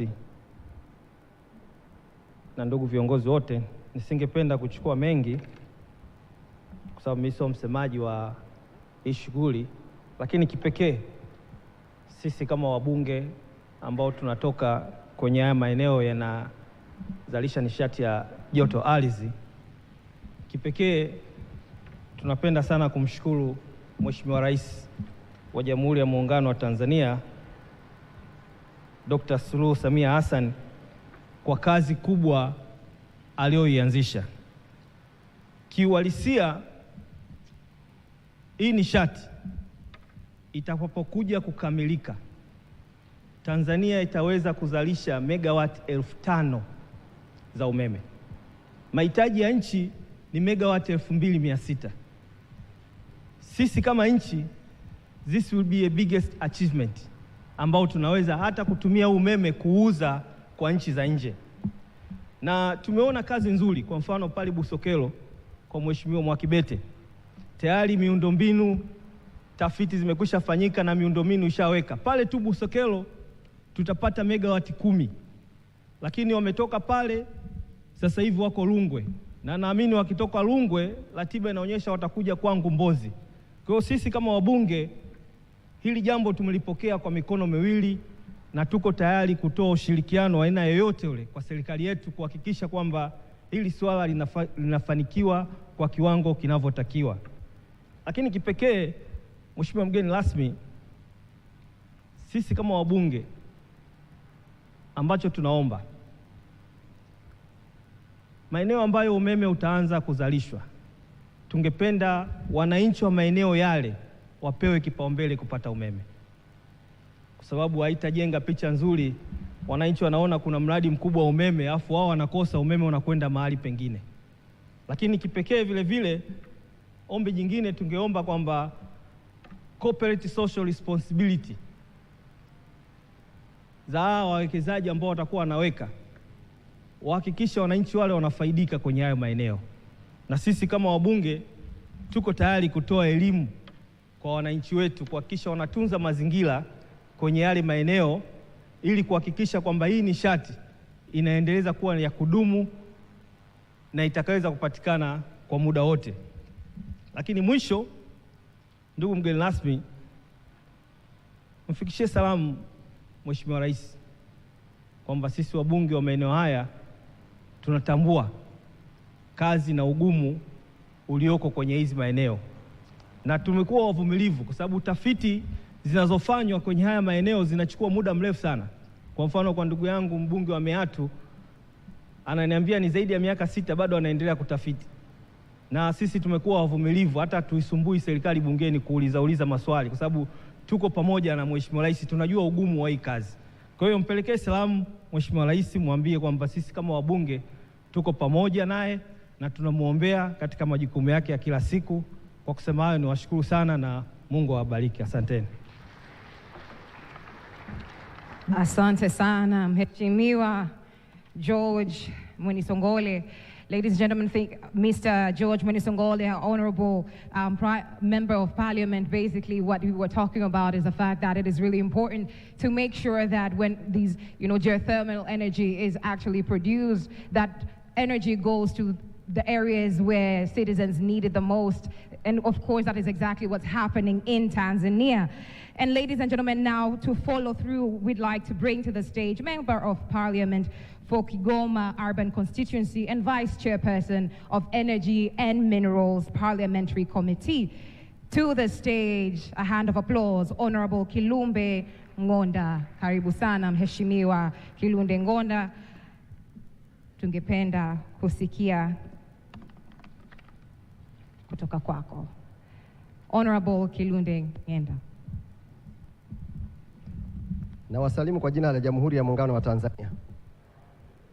Mheshimiwa Makamu wa Rais wa Jamhuri ya Muungano wa Tanzania na waheshimiwa viongozi wote kama mlivyotambulishwa, kwa niaba ya kamati ya kudumu ya Bunge ya Nishati na Madini, napenda kuchukua nafasi hii kutoa shukurani nyingi sana kwa serikali ya Jamhuri ya Muungano wa Tanzania inayoongozwa na kiongozi wetu mpendwa, Rais wa Jamhuri ya Muungano wa Tanzania Dr. Samia Suluhu Hassan, na kusaidiwa kwa karibu na wewe mgeni rasmi Makamu wa Rais wa Jamhuri ya Muungano wa Tanzania kwa kutualika kwenye shughuli hii kubwa ya kongamano la 10 la kuzungumzia nishati ya joto ardhi, na ambalo kongamano hili linafanyika kwa mara ya pili sasa hapa nchini. Hii ni kuonyesha kwamba mazingira ya nchi yetu yaliyojengwa katika misingi ya amani, ushirikiano na maelewano unavutia wanachama wa nchi wanachama kuona kwamba wanaweza wakarudisha shughuli hii kwa mara ya pili katika nchi yetu. Tunawapongeza sana serikali ya Jamhuri ya Muungano wa Tanzania. Mheshimiwa mgeni rasmi, kwa sababu katika shughuli hii vile vile tuna kiongozi wetu wa Bunge ambaye ni mwenyekiti wa kamati ya Bunge ambaye yupo hapa, nimeamua kufupisha sehemu ya salamu zangu ili kumpa nafasi yeye, maana ndiyo kiongozi mkuu wetu, aweze kutoa salamu. Hata hivyo, niseme sisi kupitia kamati ya kudumu ya Bunge tumefika mahala tumekuwa wa mstari wa mbele katika kuunga mkono juhudi za serikali za kuingia kwenye nishati jadidifu, na hivyo kupitia Bunge la Jamhuri ya Muungano wa Tanzania tumeweza kuridhia mkataba wa nishati jadidifu, yani International Renewable Energy Agency IRENA, na kupitisha katika Bunge la Jamhuri ya Muungano wa Tanzania. Hii ni kuonyesha kwamba tunaunga mkono juhudi zote zinazochukuliwa na serikali na bara la Afrika katika kupata nishati safi jadidifu. Baada ya kusema hayo, narudia tena kutoa shukurani nyingi kwa serikali na washiriki wote wa shughuli hii, na kwa niaba ya kamati ya kudumu ya Bunge ya Nishati na Madini tunawakaribisha na kuwatakia kila laheri katika kongamano hili. Asanteni sana. Asante sana, asante sana. Ndio, makofi kwake Mheshimiwa Ngenda. Asante sana kwa maneno yako mafupi. Ladies and gentlemen, we're moving on swiftly and we're going to now next invite to the stage. Tunayemkaribisha jukwani kwa sasa ni mwenyekiti wa kamati ya Bunge ambao pia ni mwakilishi wa spika wa Bunge la Tanzania, chairperson of the Parliamentary Committee representing Tanzania's Parliament Speaker, Honorable Joseph Kizito Mwagama. Makofi kwake tafadhali. Mheshimiwa Mwagama, karibu sana.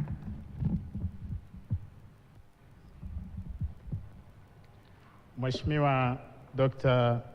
Philip Mpango, Makamu wa Rais wa Jamhuri ya Muungano wa Tanzania, viongozi wote, meza kuu, wageni waalikwa, mabibi na mabwana, Mheshimiwa mgeni rasmi, kwanza kwa unyenyekevu mkubwa sana naomba upokee salamu za Mheshimiwa Dr. Tulia Ackson, Spika wa Bunge la Jamhuri ya Muungano wa Tanzania, ambaye kwa hadhi na kwa umuhimu wa jambo hili leo alitamani aje mwenyewe ashiriki. Anakusalimia na anawasalimu washiriki wote. Mheshimiwa Makamu wa Rais, pamoja na majukumu muhimu matatu ya Bunge la Jamhuri ya Muungano wa Tanzania ambayo ni kutunga sheria, kuchakata na kupitisha bajeti za serikali na kuisimamia serikali kwa maana ya jukumu la uwakilishi kwa niaba ya wananchi, Bunge la Jamhuri ya Muungano wa Tanzania limekuwa mdau muhimu sana katika kuishauri serikali. kitendo cha Wizara ya Nishati kualika kamati mbalimbali za bunge, waheshimiwa wabunge ambao wapo hapa, kinaashiria kwamba serikali katika ujumla wake na wizara hii ya nishati katika umahususi inatambua na kuthamini sana rolu hii ya bunge ya kuishauri serikali. Mheshimiwa Makamu wa Rais, pamoja na kutambua sisi wabunge tumechukua fursa hii kwa uzito mkubwa, tunaamini kwamba fursa hii itatupa wabunge kwa kupitia kamati zetu mbalimbali na kwa kupitia bunge kuweza kuishauri vizuri serikali katika masuala yanayohusu nishati jadidifu, na hapa kwa mahususi wake geothermal. Mheshimiwa mgeni rasmi, tutumie fursa hii kwa niaba ya bunge na kwa niaba ya Mheshimiwa Spika kumpongeza sana kinara wa nishati jadidifu Tanzania na Afrika, Dr. Samia Suluhu Hassan, ambaye amepata heshima hii mwaka huu, na sisi pia tumepata heshima hii ya kusimamia jukumu hili muhimu ambalo linafanyika nchini kwetu. Mheshimiwa mgeni rasmi, baada ya kusema hayo, nitoe tu ahadi kwa niaba ya Mheshimiwa Spika kwamba bunge litaendelea kuwa mshauri mzuri sana wa serikali katika masuala haya muhimu na masuala endelevu kwa taifa letu. Asante sana. Asante sana, Mheshimiwa Joseph Kizito Mwagama. Thank you very much, Honorable Joseph Kizito Mwagama. Ladies and gentlemen, we're next going to hear from the Honorable Daniel Chongolo, who is the Regional Commissioner for Songwe constituency, representative of the Regional Commissioners area with geothermal resources in Tanzania. He is the Regional Commissioner for Songwe, as well as representative of the Regional Commissioners area in geothermal resources in Tanzania. Ladies and gentlemen, Honorable Daniel Chongolo. Karibu sana, Mheshimiwa.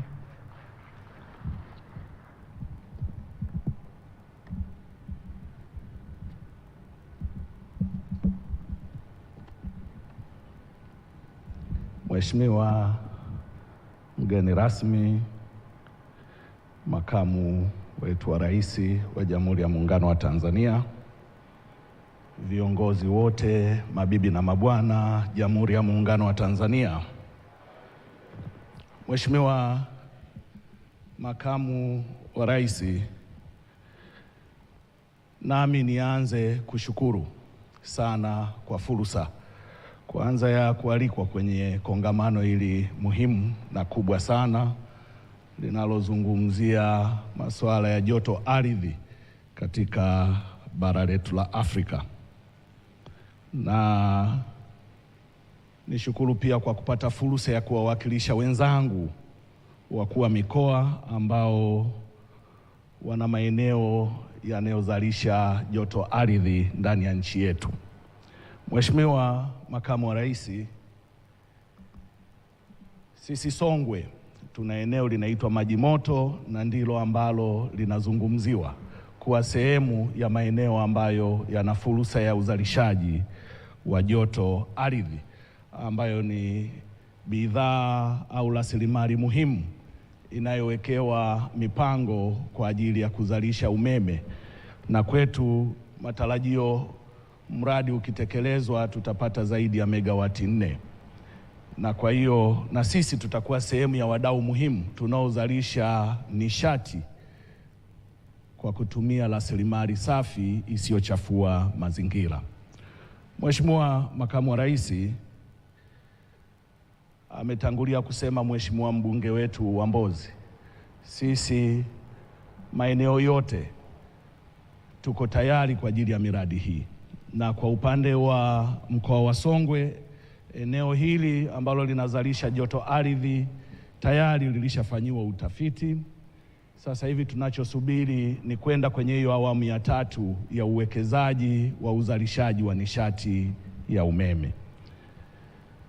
Niseme tu uamuzi wa serikali yetu kuweka nguvu kwenye uzalishaji wa nishati inayotokana na joto ardhi ni uamuzi wa busara sana, na unaungana na jitihada za rais wetu mpendwa Daktari Samia Suluhu Hassan ya kuhamasisha matumizi ya nishati safi kuanzia kwenye kupikia, lakini na kwenye matumizi mbalimbali ya binadamu.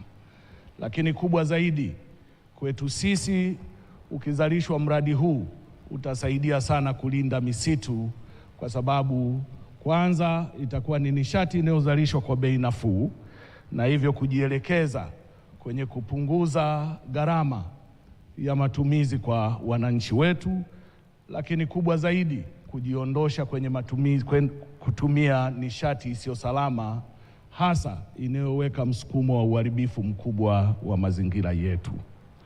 Mheshimiwa Makamu wa Rais, nimesema sisi tuko kwenye awamu ya 3. Ombi langu kwa wale wanaotekeleza kwa kuanza na Wizara ya Nishati ni kuweka msukumo. Hamna ubaya wa kutekeleza hii miradi kwa pamoja. Sasa hivi tunasubiria wenzetu watoke wilaya ya Rungwe ndio waje kuhamia kwenye mradi ambao umewekwa kwa awamu ya 3 kwetu, lakini tunaamini wakiamua inawezekana kutekeleza kwa pamoja, na sisi muda mfupi tukaanza kuona matokeo ya ujenzi wa miundombinu itayokwenda kuzalisha umeme katika maeneo haya. Mwisho, Mheshimiwa mgeni rasmi, amesema hapa Mheshimiwa mkuu wa mkoa wa Dar es Salaam kwamba wao ni wateja na sisi ni wateja pia, lakini na yeye ana kivutio cha joto hewa hapa Dar es Salaam. Siku nyingine angetumia fursa hii kukitangaza, kingemsaidia sana kwa wale wanaotoka kwenye maeneo ya baridi kuja kukitaria. Asante sana Mheshimiwa Makamu wa Rais, tuko tayari kwa mradi. Asante sana. Asante sana. Thank you very much, Honorable Daniel Chongolo. Ladies and gentlemen, for those who heard our members of parliament together collectively commit to joining and ensuring that this infrastructure development for the prosperity of our people go on at full force across the country, we're going to swiftly move on to now hear from a partner of the country. We're going to get to hear from the United Nations Resident Coordinator. To the stage, ladies and gentlemen, a hand of applause for Mr. Mark Schreiner. Karibu sana, Mr. Mark Schreiner, United Nations Resident Coordinator for Tanzania.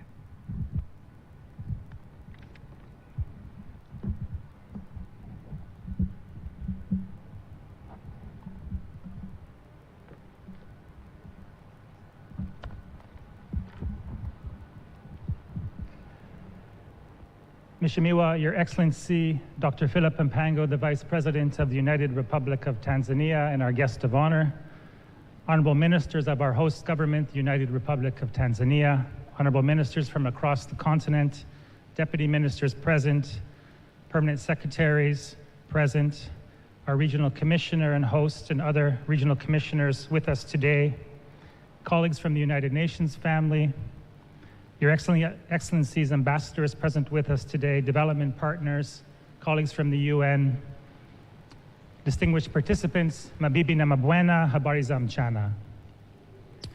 It's a great honor for the United Nations to join you today as we open this 10th African Rift Geothermal Conference. I would like to start by extending our gratitude to the government of the United Republic of Tanzania for hosting this significant event. And we commend our partners, including the United Nations Environment Program, UNEP, the African Geothermal Association, and our international collaborators for their vital contributions to making this conference possible. The conference is an invaluable platform for exchanging knowledge, building partnerships, and advancing geothermal development across Africa. Geothermal energy presents a vital pillar in the pursuit of sustainable development. Africa is blessed with abundant geothermal resources that offer not only a clean, renewable, and reliable energy source, but also the opportunity to transition to a more sustainable future. This aligns directly with the objectives of the Sustainable Development Goals, the SDGs, and particularly SDG 7, which calls for affordable and clean energy for all. The development of these geothermal resources is not just an opportunity, but an urgent necessity. Integrating geothermal energy into Africa's energy mix supports the broader transition towards green and circular economies while addressing climate commitments and reducing reliance on fossil fuels. The partnerships fostered here at the conference can help to catalyze these investments needed to transform Africa's energy landscape, create jobs, and promote economic growth. The conference offers a unique opportunity to foster regional cooperation and share technical expertise that is needed to harness the vast geothermal potential beneath our feet. I'd like to take the opportunity to highlight the United Nations' broader work in Tanzania, and particularly our efforts and partnership for improving clean cooking solutions. In recent years, Tanzania has made considerable strides in addressing the challenges of traditional cooking methods that rely on solid fuels. These practices contribute to environmental degradation and pose severe health risks, especially for women and children.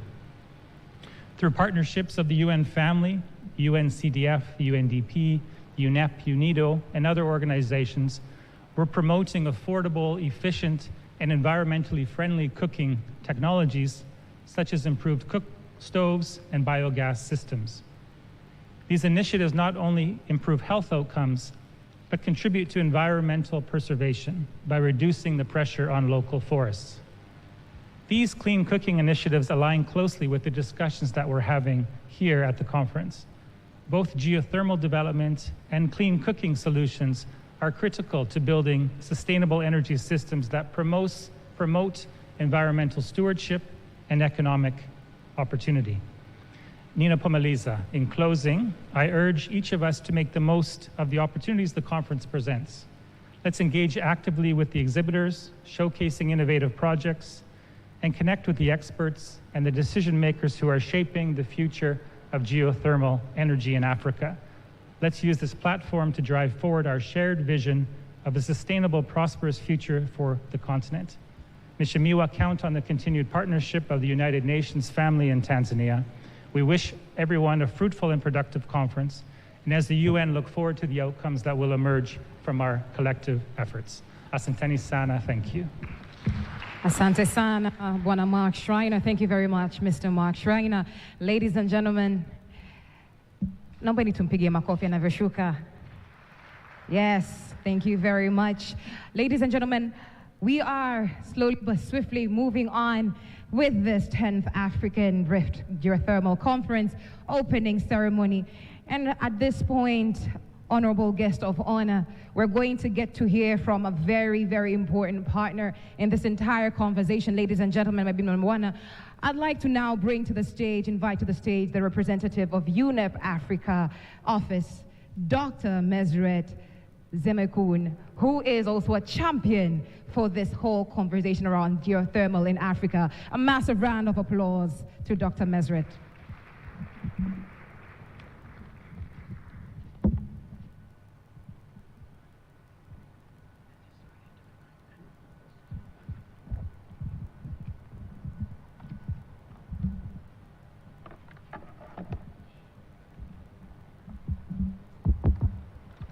Thank you very much, Madam Chair. Your Excellency, Dr. Philip Mpango, Vice President of the United Republic of Tanzania, Honorable Ministers, Deputy Ministers, Permanent Secretary, and government officials present, ambassadors, distinguished participants, ladies and gentlemen, are all protocols observed. I am really honored and privileged to be here at this high-level opening session of the conference with you today, particularly to read the message of my director, Dr. Rose Muwebaza, who is the director of and the regional representative of Africa, where she was not able to make it to participate in this event.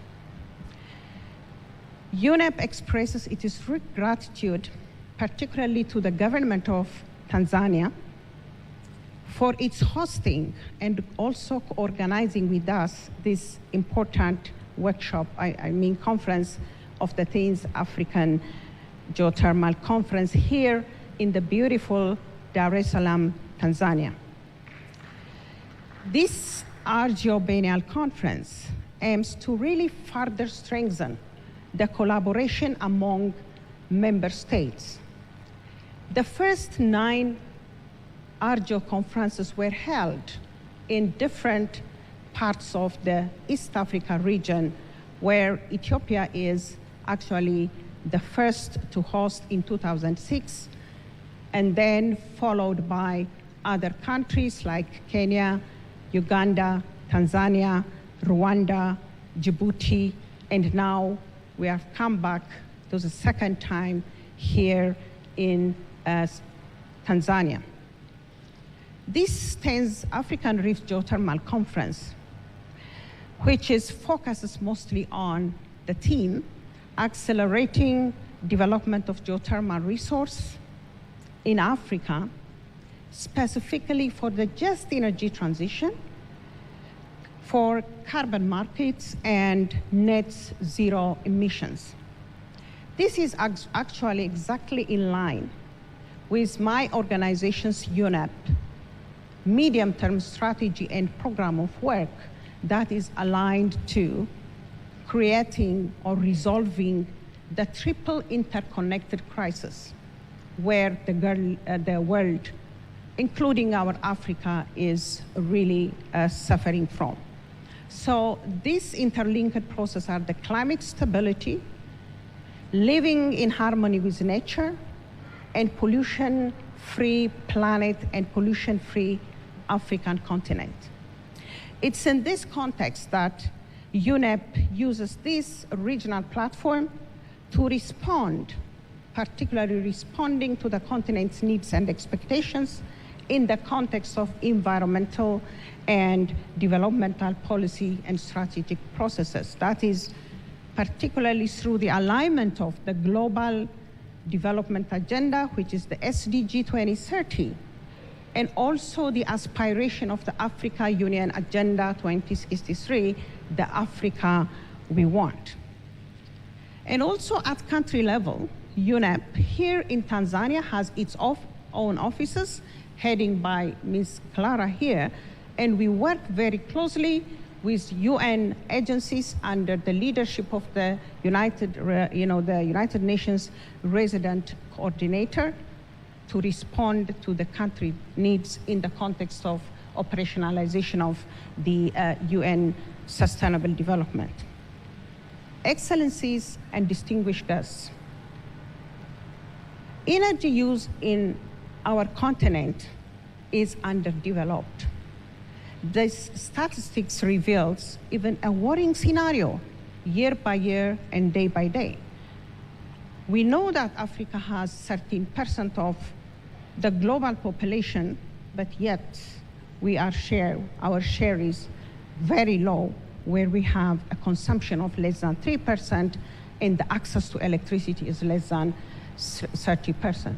Above that, about 30% of actually the population are dependent on traditional biomass fuel, where we see most of the victims are women.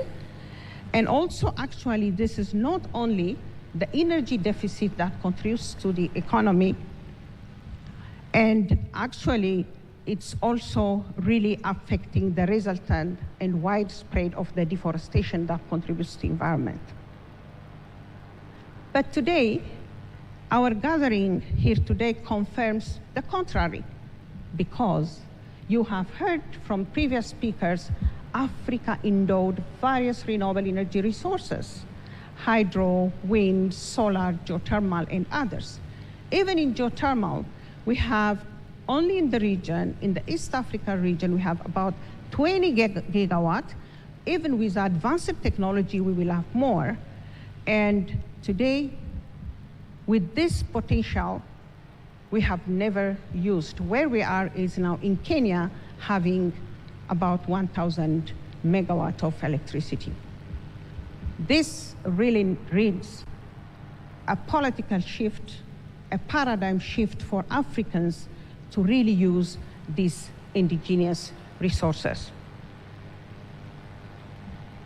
Distinguished guests and excellencies, of course, when we talk about the geothermal exploration, it has really been constrained by upfront costs, by actually lack of adequate skilled persons, and also actually the financial risks that we have.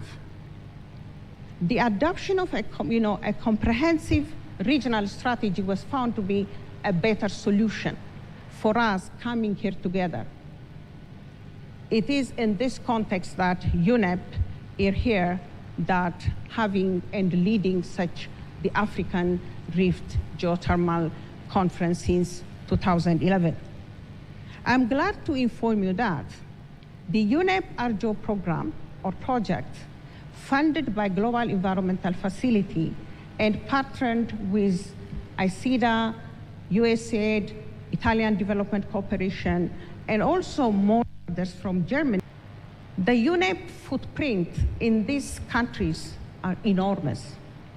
One, particularly among others within this region, Ethiopia, Kenya, Rwanda, including Tanzania and Uganda, actually we managed to play a catalytic role through resource exploration and identify the risk. We managed to create more than 400 homegrown experts by having tailored trainings, by also using like the pre-conference short courses that we held the other 2 days. And also UNEP ARJO program was a game changer for the policy shift, particularly to bring the Western Rift African branch was really in mainstreaming of the low, actually the medium geothermal systems to drive actually the direct geothermal systems. Today, given now the GEF program, which was started in 2011, was actually came to an end, and we recognized that the presence of actually a continuity and sustainability pathway is needed. So UNEP, with the technical and financial support of the Ministry of Foreign Affairs Iceland, really facilitated and succeeded in facilitating 2 mature institutions, that is the Interim Africa Geothermal Center of Excellence and also the Africa Geothermal Institution. So under this scenario, UNEP is really honored and pleased to hand over this ARJO project-based program in the context of transformation of this ARJO platform to a matured Africa-owned and African-led institution, which is the Africa Geothermal Association. UNEP expresses its own gratitude during those times to all African member states, development partners, and also institutions and others for their continued partnership and support during UNEP's active involvement in the last 12 years. We deeply appreciate your trust, our member states, particularly to create a sustainable pathway for ongoing geothermal resource development by transforming this ARJO platform to the African Geothermal Association, fully led by, actually, by African experts. That was also witnessed, I think, yesterday by having the 13th African Rift, actually, Geothermal Steering Committee meeting. In closing, allow me to extend UNEP's appreciation to all ARJO member states, Tanzania, particularly the host, sponsors who have made this transformation and conference possible. Thank you very much, and allow me now just to transfer all the data and what we have to a colleague from, actually representative from the African Geothermal Association. Thank you. Thank you. This is the one. Ladies and gentlemen, to the stage, Dr. Peter Omenda, President of the Africa Geothermal Association, to receive a handover from Dr. Mesret, representative from UNEP Africa, just handing over. May I ask you to stand right in the middle of the stage, please?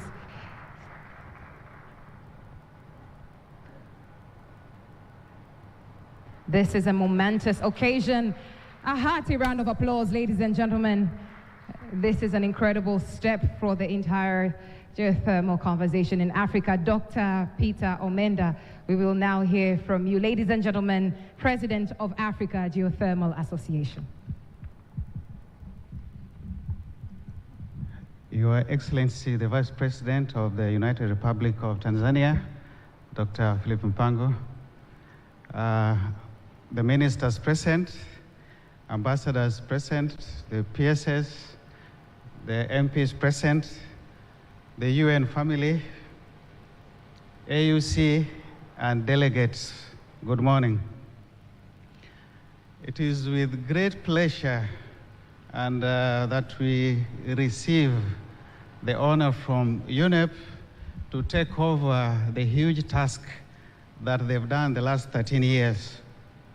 And therefore, first of all, may I just express my excitement that we've gathered here today when the African Geothermal Association is taking over hosting of the next series of the African AGIO conferences, and also the technical assistance that hitherto was handled by UNEP. So that will be fully in the shoulders of the African Geothermal Association. And guest of honor, assure you that Africa, we have the right experts. Mesret indicated that the last training we had the last 2 days, the African experts facilitated 2 courses, one on carbon markets and one on direct use. And going forward, we'll be hosting regular conferences on topical issues that we think would be of great interest to the continent. Our guest of honor, the African Geothermal Association is a fully registered non-profit organization with membership across Africa. Our registered offices are currently in Nairobi, Kenya, and the interim executive officials are from Ethiopia, Djibouti, Kenya, Nigeria, Rwanda, Sudan, Tanzania, and Uganda. So you see, we are just not too localized. We have tentacles, so to speak, across the continent.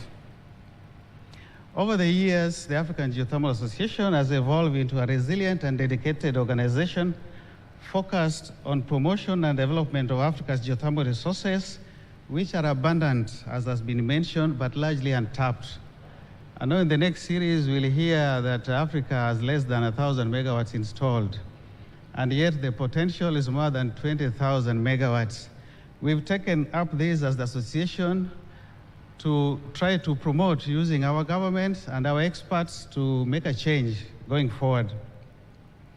And in close partnership with esteemed global organizations such as the International Geothermal Association and the Global Geothermal Alliance, which we are members.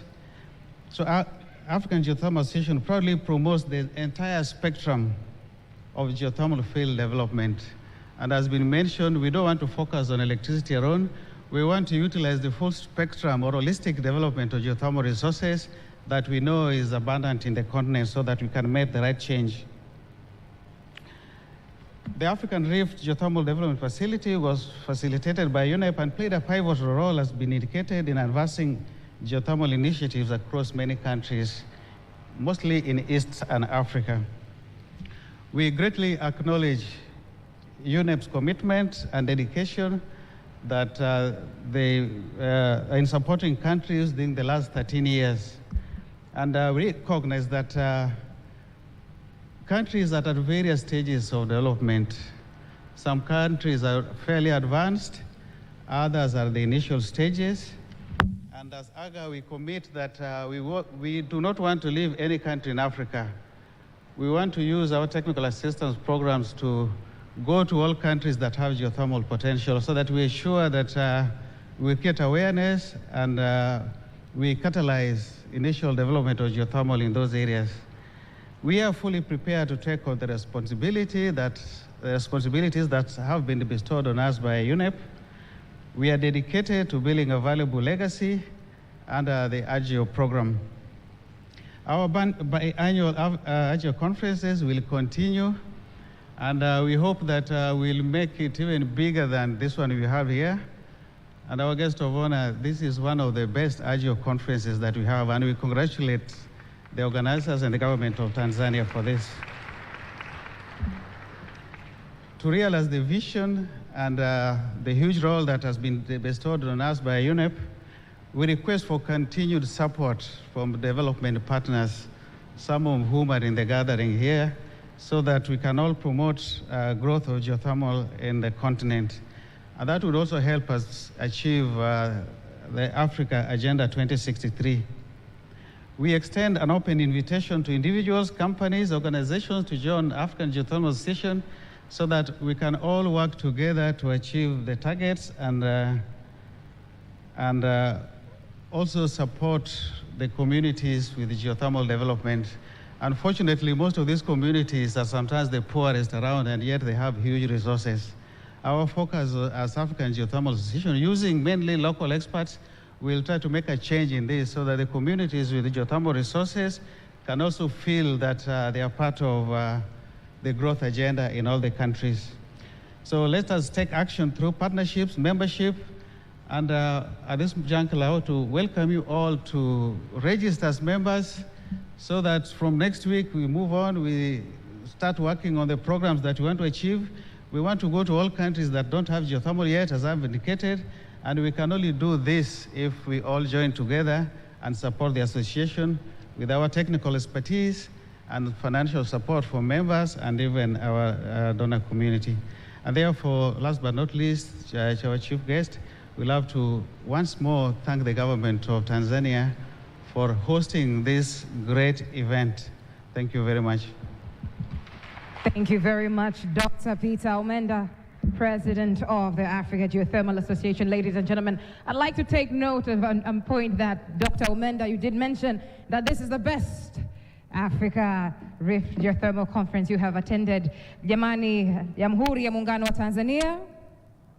Absolutely. Ladies and gentlemen, I'd like to now pass the baton over to my co-MC to invite and bring to the stage a group of artists who will usher in a bit of entertainment as we celebrate the African Rift Geothermal Conference, Conference number 10, the second in Tanzania. First was in 2024, and we're back here, 2027.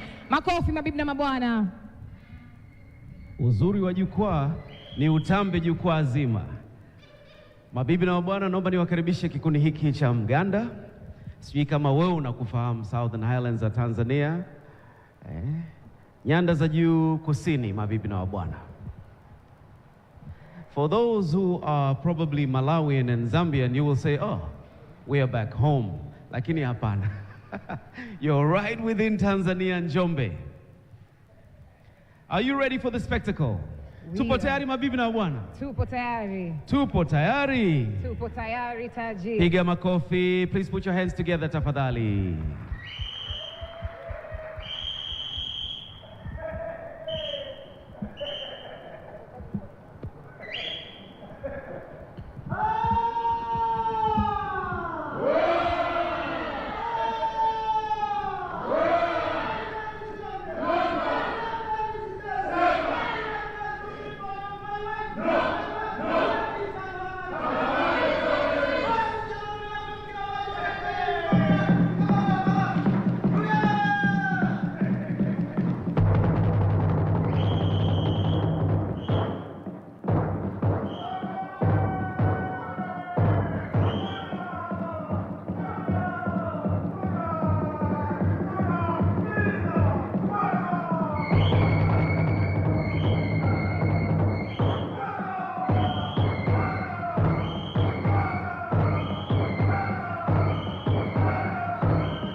burudani safi ya ngoma ya Mganda Nkinila.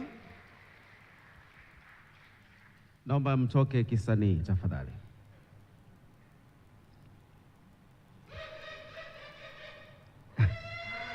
Makofi kwao tafadhali. Kikundi hiki kinatokea kijiji cha Leifua, kata ya Luilo, wilaya ya Ludewa, mkoa wa Njombe. Mbali na kutumbuiza katika hafla mbalimbali kama hizi na mbele za viongozi wa taifa, pia kushiriki katika hamasa, shughuli mbalimbali, hiki ni kikundi maarufu, kimefanikiwa kuwa mshindi wa 3 kitaifa katika mashindano ya ngoma ya asili ya utamaduni ya Kiafrika 2023. Tuwapige makofi mengi sana. Mheshimiwa mgeni rasmi, Mheshimiwa mabibi na mabwana, naomba sasa nikaribishe salamu za viongozi wetu mawaziri. Tuanze na Mheshimiwa James Wandai, Waziri wa Nishati na Mafuta kutoka Kenya, Jamhuri ya Kenya. Naomba tukupige makofi mengi sana. Naomba ujumuike nami katika jukwaa hili kwa salamu zako fupi.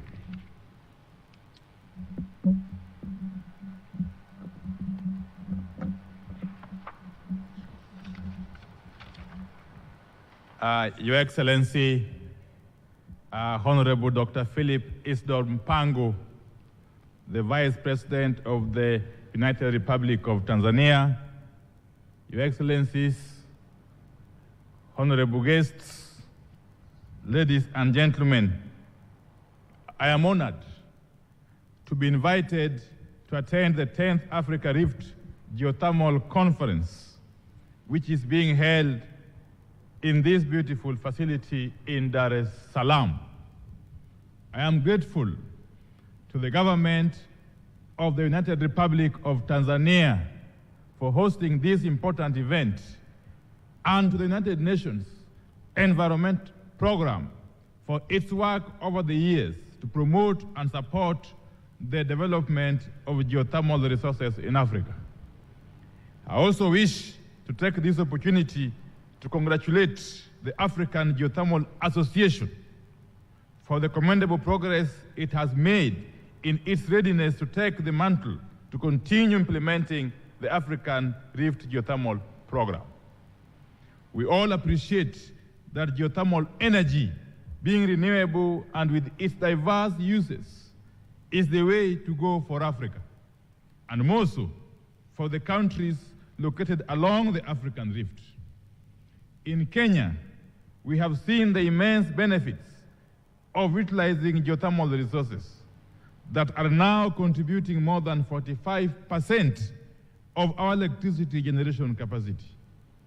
Therefore, to sustain and accelerate efforts in Africa to develop geothermal resources, Kenya is fully committed to supporting the African Geothermal Association to achieve its intended objective of implementing the programs that were previously undertaken by UNEP in advancing geothermal development in the continent. To this end, we expect to realize expansion and fast-track development of geothermal projects on the continent. I therefore encourage African Geothermal Association to swiftly conclude its establishment and confidently pick up the African geothermal programs. We also commit to supporting other African countries through technical assistance and human capacity development through our lead public organizations, i.e. the Geothermal Development Company of Kenya and the Kenya Electricity Generating Company, KenGen. It is our long belief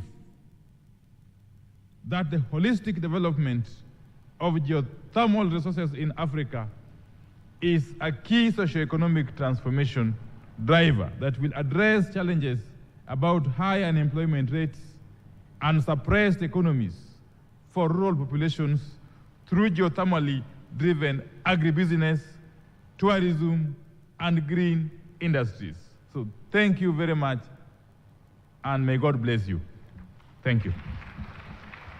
Thank you very much, Honorable James Wandai. All right, I'll continue. Naomba niendelee. Mheshimiwa mgeni rasmi, mabibi na mabwana, ni furaha yangu kubwa kumkaribisha Mheshimiwa Judith Kapinga, Mheshimiwa mbunge na naibu waziri wa nishati. Makofi mengi sana mabibi na mabwana kwa mwenyeji wa kikao hiki. Karibu sana Mheshimiwa.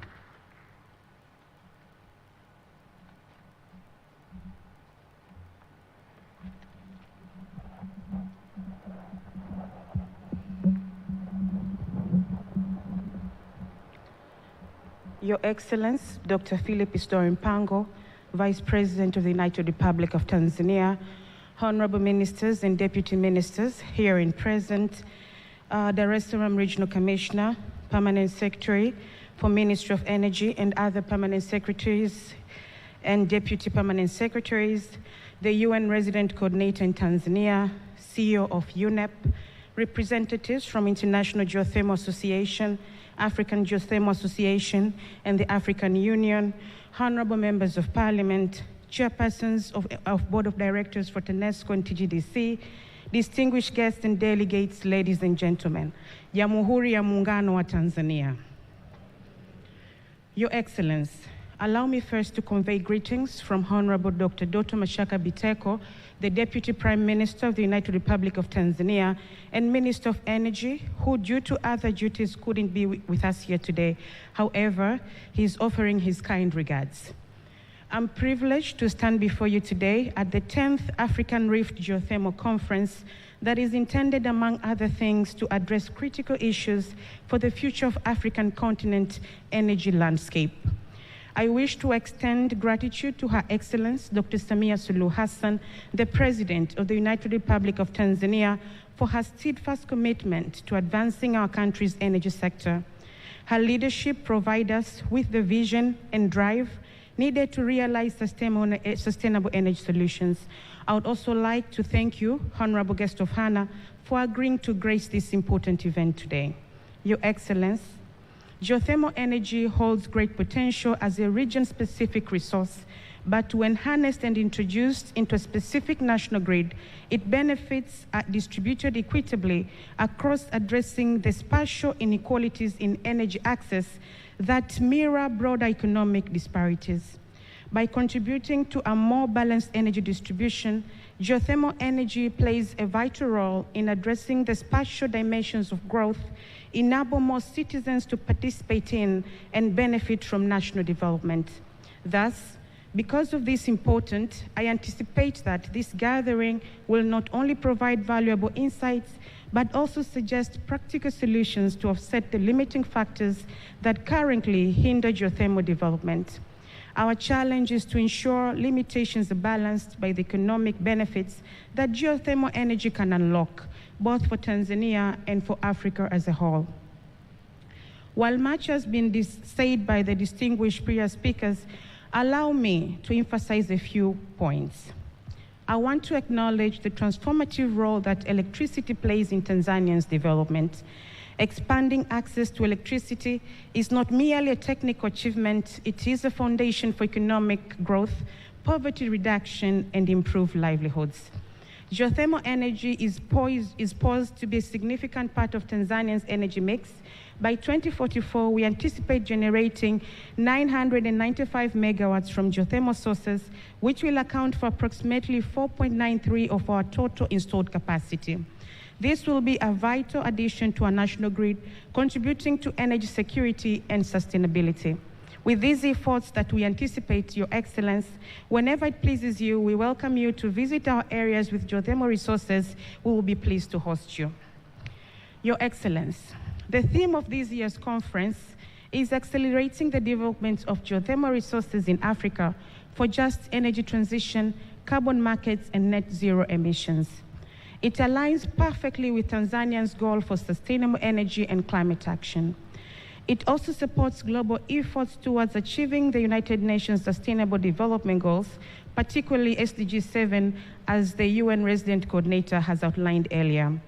We are here to accelerate the deployment of geothermal energy as a solution of Africa's energy challenges while contributing to global carbon reduction efforts. I firmly believe the outcomes of this conference will propel geothermal development across Tanzania and the African continent. By increasing visibility, fostering collaboration, and leveraging partnership with local and international stakeholders, we can unlock the potential of geothermal energy to drive economic progress and environmental sustainability.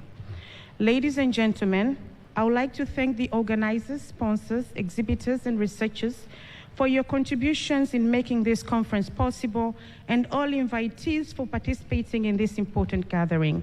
Your presence to Tanzania has undoubtedly sparked essential discussions that will shape the future in Africa. In conclusion, I warmly welcome all participants to this significant event and looking forward to constructive and solution-oriented discussions.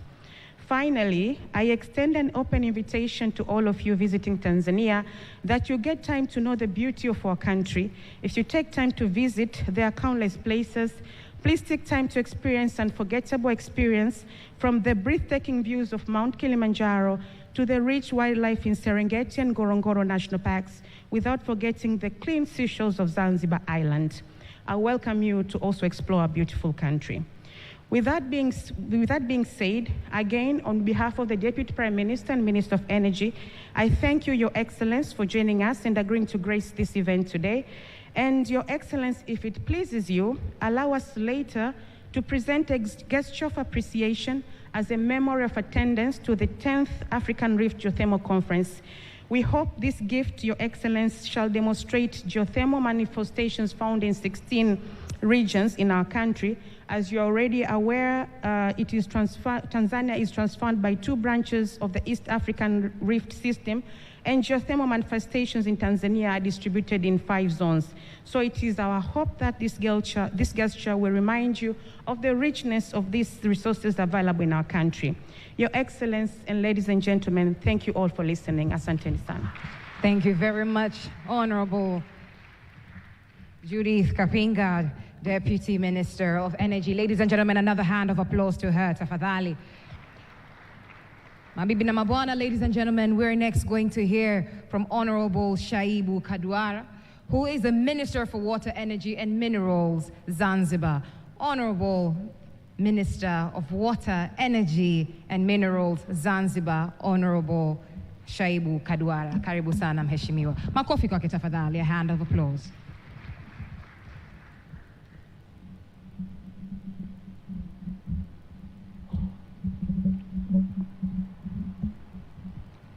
Jamhuri ya Muungano wa Tanzania. Tunaonekana kama tumechoka kidogo. Jamhuri ya Muungano wa Tanzania. Jamhuri ya Muungano wa Tanzania. Kazi inaendelea. Mheshimiwa Dr. Philip Mpango, Makamu wa Rais wa Jamhuri ya Muungano wa Tanzania. Mheshimiwa George Huruma Nkuchika, Waziri wa Nchi Ofisi ya Rais, Kazi Maalumu wa Jamhuri ya Muungano wa Tanzania.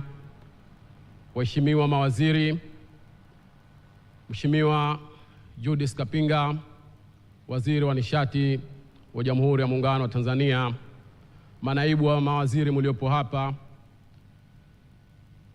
Albert Shalamila, mkuu wa mkoa wa Dar es Salaam, mkoa wenye dashi 2 zilizokuwa hazijaziki, Injinia Mramba, katibu mkuu Wizara Madini, makatibu kuu mliohudhuria hapa, waheshimiwa wabunge wa Bunge la Jamhuri ya Muungano wa Tanzania, wakuu wa wilaya, wageni waalikwa, mabibi na mabwana, na wasalimu kwa jina la Jamhuri ya Muungano wa Tanzania. Mheshimiwa mgeni rasmi, nimesimama hapa kutoa salamu za Zanzibar. Mheshimiwa mgeni rasmi, Zanzibar ikiwa ni sehemu ya Jamhuri ya Muungano wa Tanzania, tunafaidika kupitia nishati hizi ambazo leo hii miongoni mwa wasemaji walisema kwamba Tanzania imejaliwa tunu mbalimbali. Na tunu hizi tunashukuru sisi Zanzibar ni eneo ambalo tunanufaika nalo. Mheshimiwa mgeni rasmi, Zanzibar tunatumia umeme ambao unatoka Tanzania bara. Tunatumia umeme megawatts 150 ambao unatoka Tanzania bara kupitia baharini. Mahitaji yetu kwa sasa ni zaidi ya umeme huo hapo. Kwa hiyo kila tunapoona kuna fursa nyingine na wenzetu wanaziendea, kwetu sisi ni neema kubwa sana. Mheshimiwa mgeni rasmi, kutokana na maendeleo makubwa ya Zanzibar ambayo yameletwa na Dr. Hussein Ali Hassan Mwinyi ndani ya kipindi kifupi hichi, Zanzibar tunajipanga kupata umeme wa dharura. Hii kwa historia ya Zanzibar ilikuwa haijawahi kutokea ndani ya kipindi cha miaka 2-3, kwamba kuna ongezeko la umeme zaidi ya megawati 70 kwenye Power Master Plan. Wataalamu wetu wapo hapa. Ni kwa kweli haya ni maendeleo makubwa ambayo yameletwa na Dr. Hussein Ali Hassan Mwinyi. Hivyo kupitia conference hii tunaitakia heri, na yeye katoa baraka zote za mainjinia wetu kuhusika kwenye conference hii ili Zanzibar nayo iweze kupata tija. Mheshimiwa mgeni rasmi, asubuhi ya leo hii nilikutana na balozi wa Uganda. Katika kutambulishana kaniuliza, we unatokea wapi? Nikamwambia mimi ni waziri wa maji, nishati na madini Zanzibar. Hivi Zanzibar kuna maji ya chumvi? Kuna bahari? Nikamwambia Zanzibar hususan Tanzania asohili analile. Sisi kule tumezungukwa na bahari, lakini tuna maji matamu. Tena maji wenyewe, bahari ikiwa imekava yanakuwa ya chumvi, lakini ikiondoka bahari, Waswahili wa pwani wanasema maji kubwa, tunapata maji matamu yanayotoka ndani ya bahari. Hayo ndio maajabu ya Tanzania, na hizo ndio jala za Tanzania, asohili analile. Wenzetu wana nishati hii ambayo na sisi kule Zanzibar tunaipata. Na Mheshimiwa mgeni rasmi, kwenye conference hii tunajitapa kabisa, kwa sababu Wizara ya Maji, Nishati na Madini Zanzibar sio katika wizara za muungano, lakini kutokana na miongozo yenu nyinyi viongozi wetu wa kitaifa, wizara hizi zinashirikiana 100%. Ukiwa wewe ni shahidi pale Dodoma, mimi ndiyo nilosaini MOU ya kuuziana umeme kati ya Zanzibar na kati ya TANESCO na ZECO, nikisaini mbele yako. Haya yote ni kwamba ndani ya Jamhuri ya Muungano wa Tanzania mmetuelekeza sisi wasaidizi wenu tuendelee kushirikiana pale panapohitajika teknolojia ambayo huku iko huku haiko, basi tushirikiane ili Watanzania sote tuweze kunufaika na tunu yetu hii ya taifa letu. Mheshimiwa Makamu wa Rais, hongereni sana viongozi wetu wakuu, na tutaendelea kuwaheshimu na tutaendelea kutekeleza yale ambayo mnatuelekeza, na yale ambayo hamujatuelekeza lakini kutokana na maendeleo ya nchi yetu, basi yote tutafanya. Mheshimiwa mgeni rasmi. Mheshimiwa mgeni rasmi, baada ya hayo, kwa sababu leo si siku yangu, ni kukaribishe sana kwenye mkutano huu, lakini katika kukaribisha huko najua kuna waziri ambaye kaandaliwa, mzee wetu George Huruma Nkuchika, kwa heshima yake kubwa akukaribishe. Lakini vile vile nikiwa hapa, pacha wangu Dr. Biteko basi kanipa kazi nyingine, nitakueleza baadaye. Hiyo nitaifanya kama alivyonipa kisirisiri, na mimi nitakukabidhi kisirisiri kazi hiyo. Mheshimiwa, asante sana, na wakaribisha sana wageni wetu, wakaribie Zanzibar, wafike kule Pemba, wakacheki Green Island. Zanzibar hakuna matata. Karibuni sana, asanteni sana. Zanzibar hakuna matata. Asante sana Honorable Shaibu Kaduara, Waziri wa Maji, Nishati na Madini Zanzibar. Ladies and gentlemen, slowly but swiftly we're moving on to get to almost hearing from the guests of honor. Ladies and gentlemen, collectively naombeni niwaombe mjipigie makofi kabla hatujamkaribisha mzungumzaji anayefuata. Naombeni mjipigie makofi. Asa hayo makofi ni ya kichoyo sana. Tunasema tukiwa tunasherehekea mambo kama haya, maendeleo ya Afrika kwa ujumla, ni lazima tuwe tunapiga makofi kidogo kutoka moyoni, kwamba kuwe kuna shamra ile tunavyosema tunavyosema Jamhuri ya Muungano wa Tanzania itoke moyoni. So naomba tufanye kwa mara nyingine tena, naomba niwaombe kwa heshima na taadhima mjipigie makofi. Ndio namna hiyo. So kwa makofi, naomba makofi yakae hapo hapo, tupige makofi kidogo.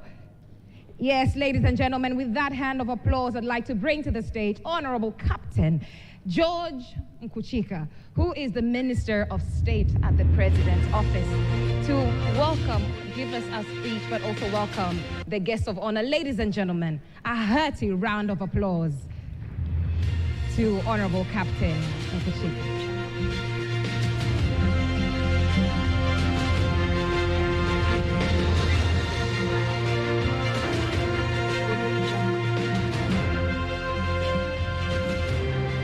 Jamhuri ya Muungano wa Tanzania.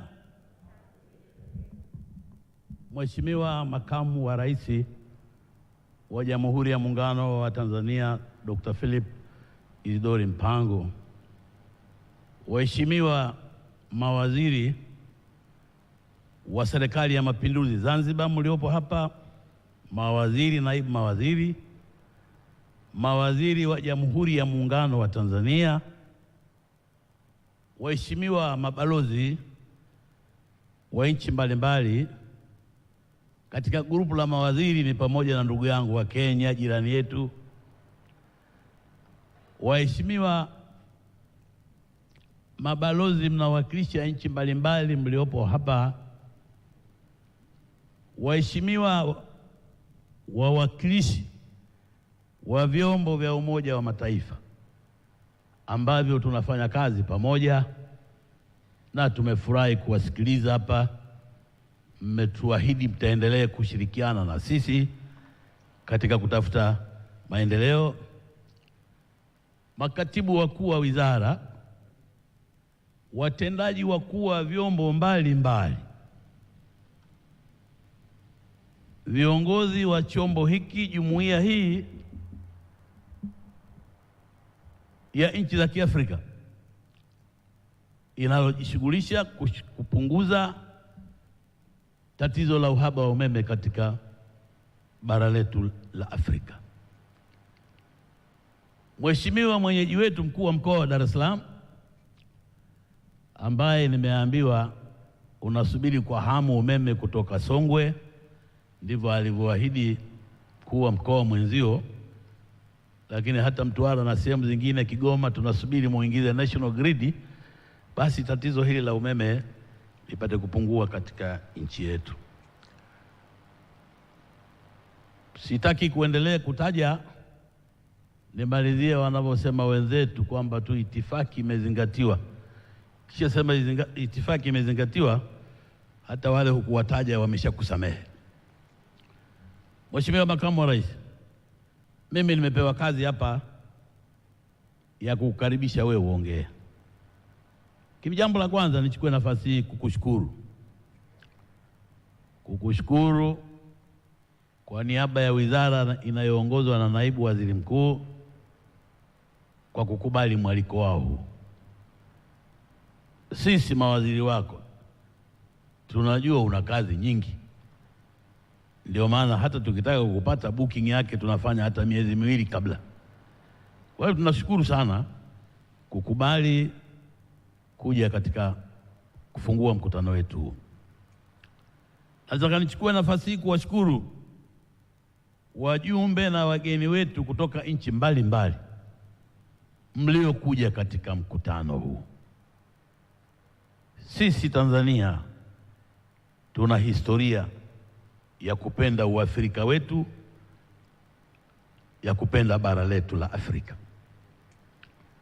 Chama kilicholeta uhuru Tanzania bara, chama cha TANU, ahadi moja ilikuwa inasema binadamu wote ni ndugu zangu na Afrika ni moja. All human beings are my brethren and sisters and Africa is one. Ndivyo alivyotulea baba wa taifa, ndivyo alivyotulea mzee Abedi Amani Karume. Ndio maana wote wawili hawa walihudhuria mkutano wa Pathmaker Mwanza, walihudhuria mkutano Ghana, ambao Waafrika walikutana kuzungumza namna kulikomboa bara letu. Kwa hiyo mimi nataka niwapongeze sana mlioanzisha chombo hiki. Naambia huu mkutano ni wa 10, na nashukuru kwamba na sisi katika waandaaji hii ni mara ya pili, na msemaji mmoja hapa anasema maandalizi yake ni makubwa kuliko yote. Natumai wanaoandaa mkutano ujao wamesikia, na wao watafanya vizuri zaidi kutupiku sisi wenzenu wa Tanzania. Tunalo deni kubwa la kutafuta umeme. Ilani ya uchaguzi ya chama chetu ilisema kila kijiji kiwe na umeme. Nafurahi kusema kwamba chini ya rais wetu Dr. Samia Suluhu Hassan tumepeleka umeme zaidi ya 97-98, na mpaka kufika Disemba mwishoni tutakuwa tumefikisha umeme katika vijiji vyote. Hiyo ina maana gani? Maana yake ni kwamba mahitaji ya umeme sasa ni makubwa zaidi kuliko ilivyokuwa. Kwa hiyo wakati tunafikisha umeme kila kijiji, lazima tuongeze uzalishaji wa umeme. Nashukuru tena chini ya uongozi wa rais yetu, mradi wa kule Rufiji wa kuzalisha umeme unakaribia kukamilika, megawati zaidi ya 2000. Hatuna mradi kama huo mpaka sasa, lakini leo niliposikiliza maelezo kwamba chombo hiki mnataka umeme Tanzania hapa mzalishwe megawati 5000, nikasema ikitokea hiyo sio itakuwa bado niko hai. Tukifika huko, tatizo letu Tanzania halitakuwa umeme, tatizo letu litakuwa labda miundombinu na ugawaji wa umeme. Mimi nimefurahi sana kuja katika mkutano huu. Tunawakaribisha sana wageni wetu. Naibu waziri amekuambieni tuna vivutio vingi vya utalii katika nchi yetu. Mnakaribisha kutembelea baada ya mkutano huu, na safari nyingine mje siku 2-3 kabla, hilo linawezekana. Mheshimiwa Makamu wa Rais, nilipewa dakika 5. Na mimi ni mwanajeshi, amri imeniamrisha isizidi dakika 5. Nichukue nafasi hii Mheshimiwa Makamu wa Rais kukukaribisha uje uzungumze na wajumbe tuliopo katika ukumbi huu, uje uzungumze na Watanzania wenzako, uje uzungumze na Waafrika wenzetu. Karibu sana.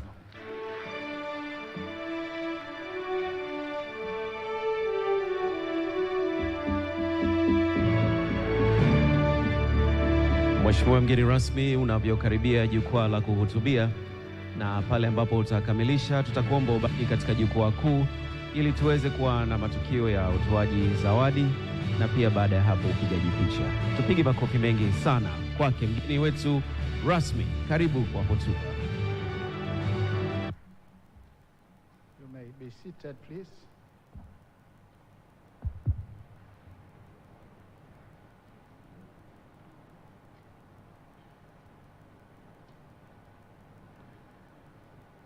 Honorable retired Army Captain George Huruma Mkuchika, Member of Parliament, but also Minister of State, President's Office, Special Duties, and Caretaker Minister of Energy, Honorable Shaibu Kaduara, Minister of Water, Energy, and Minerals of the Revolutionary Government of Zanzibar, Honorable Ministers here present, Honorable Judith Kapinga, Member of Parliament, Deputy Minister of Energy,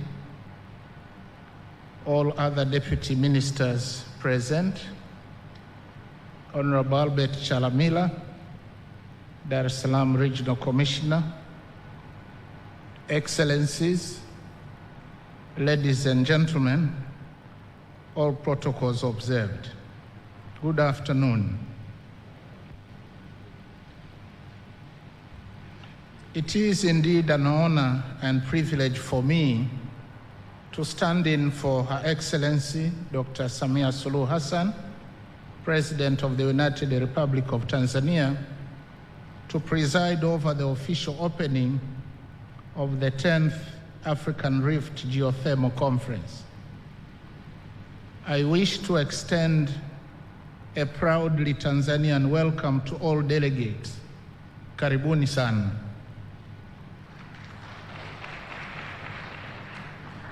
I also wish to express our appreciation for choosing the United Republic of Tanzania to host this conference of great value.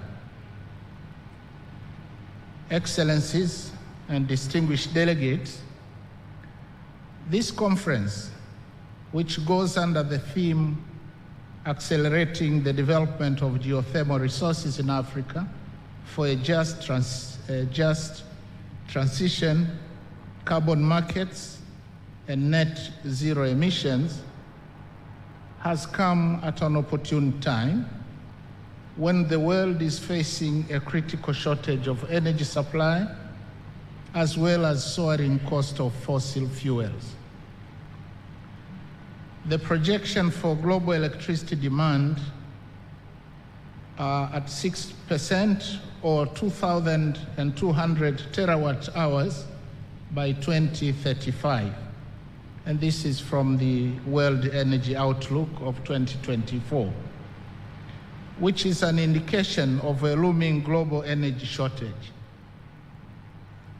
Tanzania's total installed capacity is only 2,800 megawatts, of which hydro accounts for 54.2%, gas 42.2%, and fossil fuels 3.2%.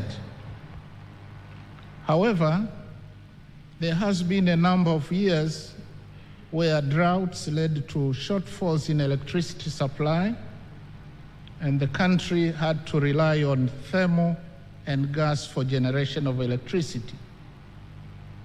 Consequently, the government decided to diversify the energy generation mix, and specifically targeting to increase generation from renewable sources, including wind, solar, and geothermal.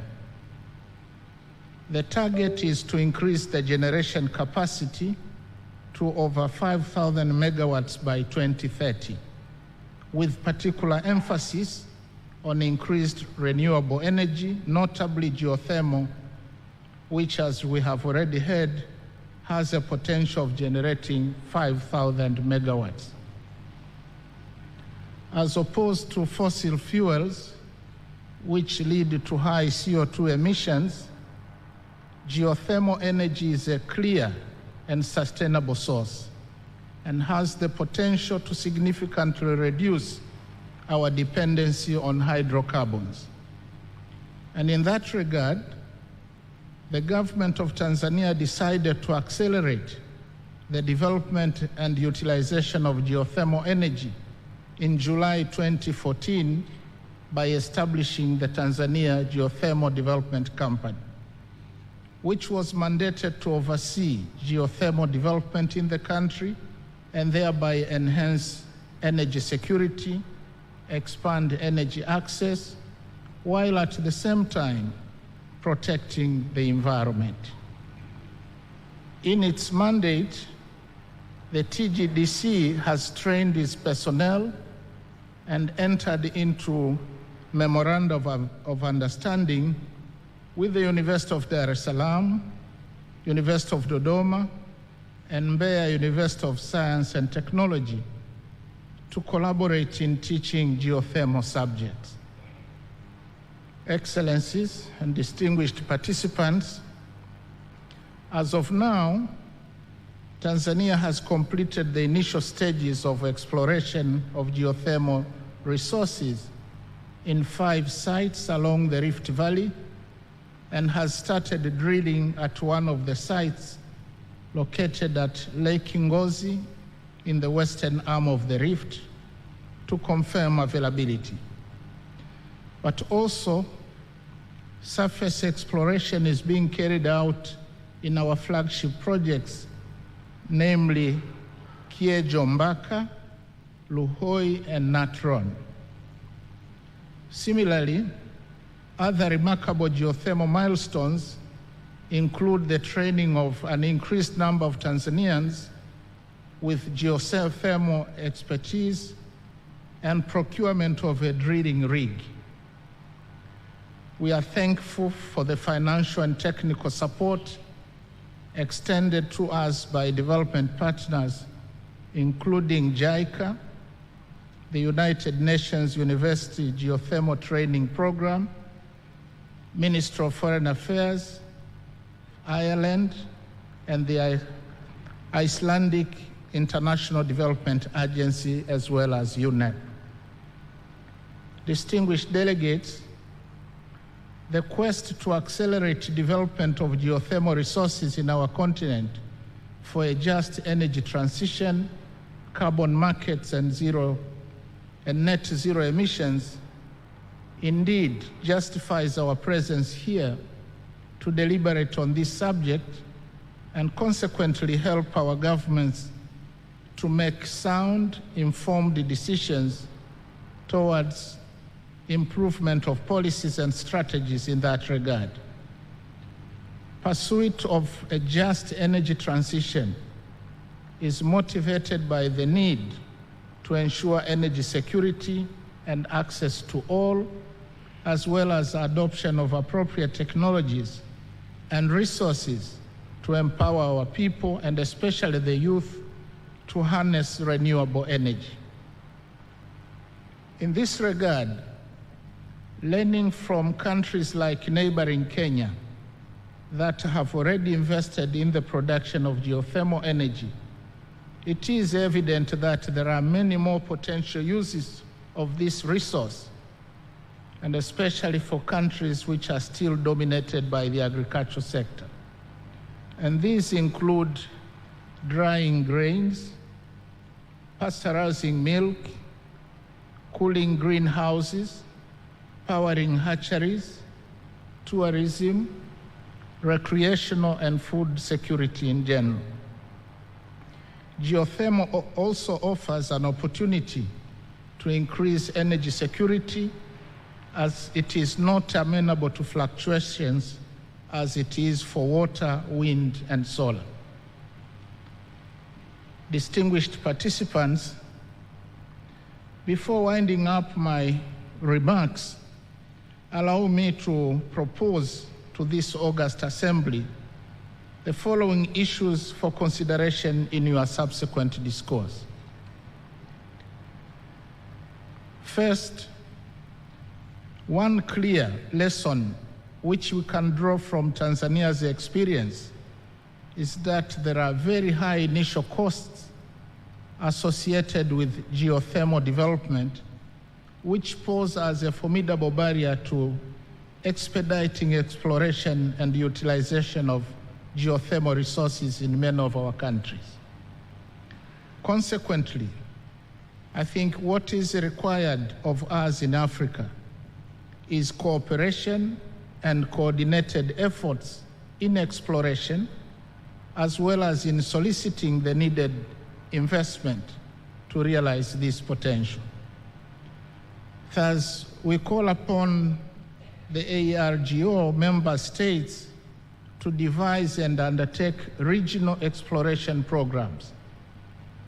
And let us seize this opportunity offered by the conference to do exactly that in order to expedite the development of geothermal resources and thereby hasten our transition from the costly fossil fuels. Second, I think it is also important for each of our countries to have a dedicated institution to spearhead geothermal development, together with appropriate legal and regulatory frameworks that can facilitate private sector participation.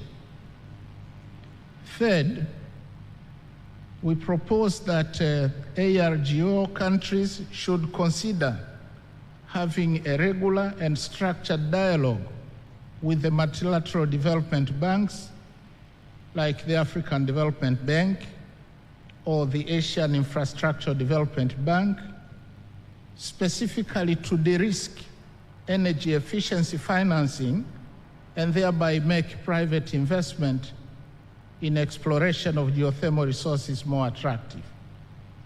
I think this proposal is backed up by the fact that individual national government budgets are insufficient to cover the bulk investments needed in the development phase of geothermal projects. And fourth, I would like to use this opportunity to invite all potential investors to come and work with us in Tanzania in our top geothermal potential sites, and notably Ngozi, which has a potential to produce 70 megawatts. There is also Kiejo Mbaka, 60 megawatts, Songwe, which has a potential of between 5 to 35 megawatts, Natron, a potential of 60 megawatts, and Luhoi, 5 megawatts. Tanzania is ready for investment in this subsector, given the uninterrupted peace and tranquility that we have enjoyed since independence in 1961, but also political stability and an attractive investment climate, very high commitment to policy and structural reforms under the 4Rs philosophy of Dr. Samia Suluhu Hassan, which stand for reforms, rebuilding, reconciliation, and resilience, as well as domestic and international agreements on resolution and settlement of investment disputes, to which Tanzania is a signatory. Besides, our country has sustained a robust economic growth above 5% for the post-COVID period, and international credit rating agencies have recently given scores that attest to our debt sustainability and investor confidence. Recently, Moody's gave us a score of B+, B1, with a stable outlook, while Fitch gave us a score of B+. Distinguished delegates, as I conclude, allow me to do some advertising, amplifying what the Deputy Minister of Energy started. Tanzania is endowed with abundant minerals of all kinds, be it gold, diamonds, tanzanite, strategic minerals and rare earth elements, nickel, ruby, etc. But also we have unforgettable tourist attractions, including Mount Kilimanjaro, the rooftop of Africa. We have tree climbing lions in Lake Manyara National Park. We have the famous Ngorongoro crater and the Olduvai Gorge, the cradle of mankind. The Serengeti National Park, which is world famous for the sensational wildebeest annual migration, as well as pristine beaches all around the Spice Islands of Zanzibar. And since we'll spend the last 2 days of this 7-day conference visiting and learning from our geothermal projects in Songwe and Lake Ngozi, as well as other sites, I trust that you will also enjoy the beauty of Tanzanian landscapes, as well as tourist attractions, including the Mikumi National Park, the Udzungwa Mountains, the Mbozi Meteorite, Lake Ngozi itself, Kitulo National Park, and many more. And I strongly urge you to please set aside a few days after this conference to enjoy all these and sample the warm hospitality of the people of mainland Tanzania and Zanzibar. And I promise you that you won't regret making that decision. It would be improper to end my address without expressing my sincere appreciation to the organizers of this conference for facilitating the exchange of ideas and sharing of knowledge. Let me assure you that the government of Tanzania will continue to value your efforts and will at all times provide all the required support. With these remarks, it is now my singular honor and privilege to declare the 10th African Rift Geothermal Conference officially opened. I thank you. Thank you very Thank you very much. Thank you very much. Thank you very much. Thank you very much.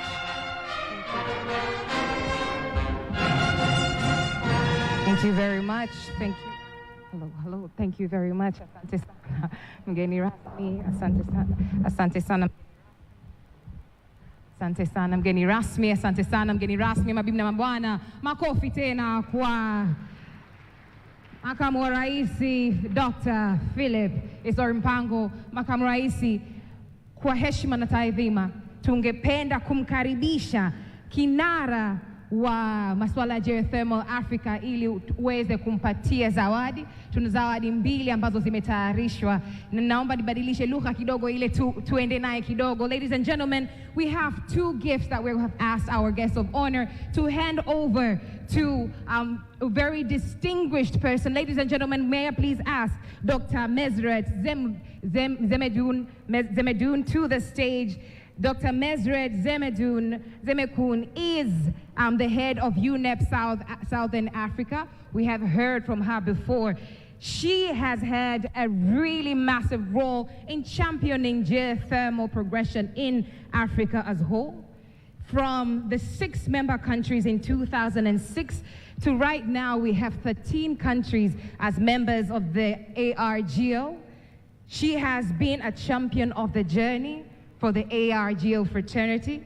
She has literally been with it from the start until today. Dr. Mesret was first doing that during her time at the Geological Survey of Ethiopia and grew it until to what it has become right now. Dr. Mesret, with a lot of respect for the work you've done, may we give you all give you a round of applause as our guest of honor, the Vice President of the United Republic of Tanzania.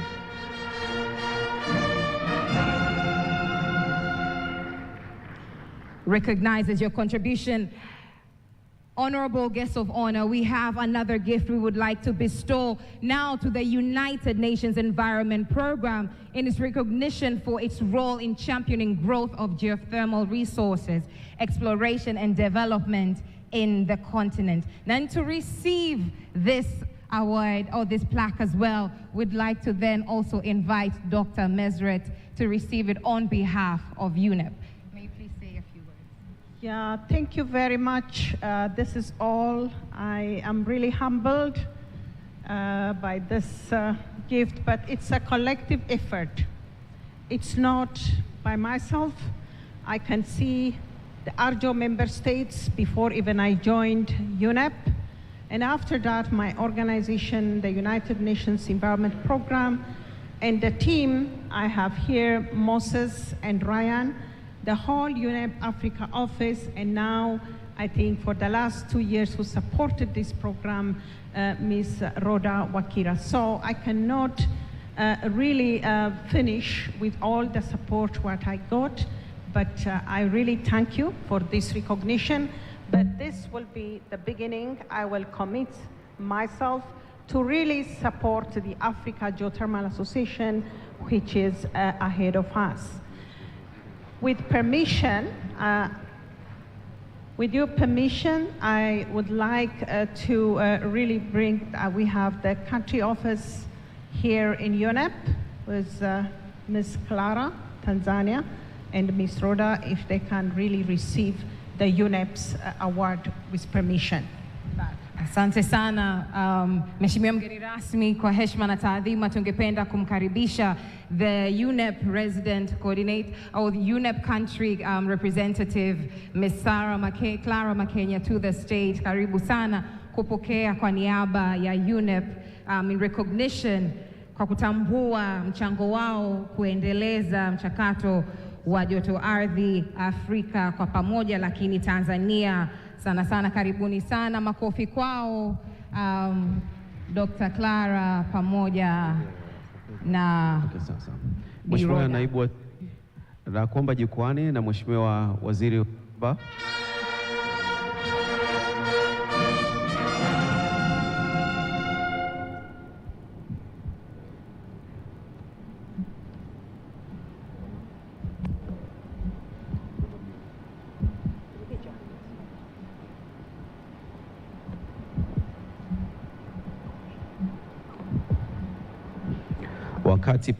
wakati picha hii inapigwa na zawadi hizi zinatolewa, naomba tujiandae kwa ajili ya upigaji picha. Picha ya kwanza itakuwa ya meza kuu. Kwa hiyo walioketi mtajiunga na waliopanda jukwani, alafu baada ya hapo mtashuka baki Mheshimiwa mgeni rasmi pekee. Mheshimiwa mgeni rasmi, kuna zawadi ya kipekee kwa inakuja kutolewa kwako wewe mwenyewe, na atakayekupatia hiyo zawadi of course ni Honorable Judith Kapinga. Jamani, mabibi na mabwana, makofi kwa mgeni rasmi anapopokea hii zawadi kutoka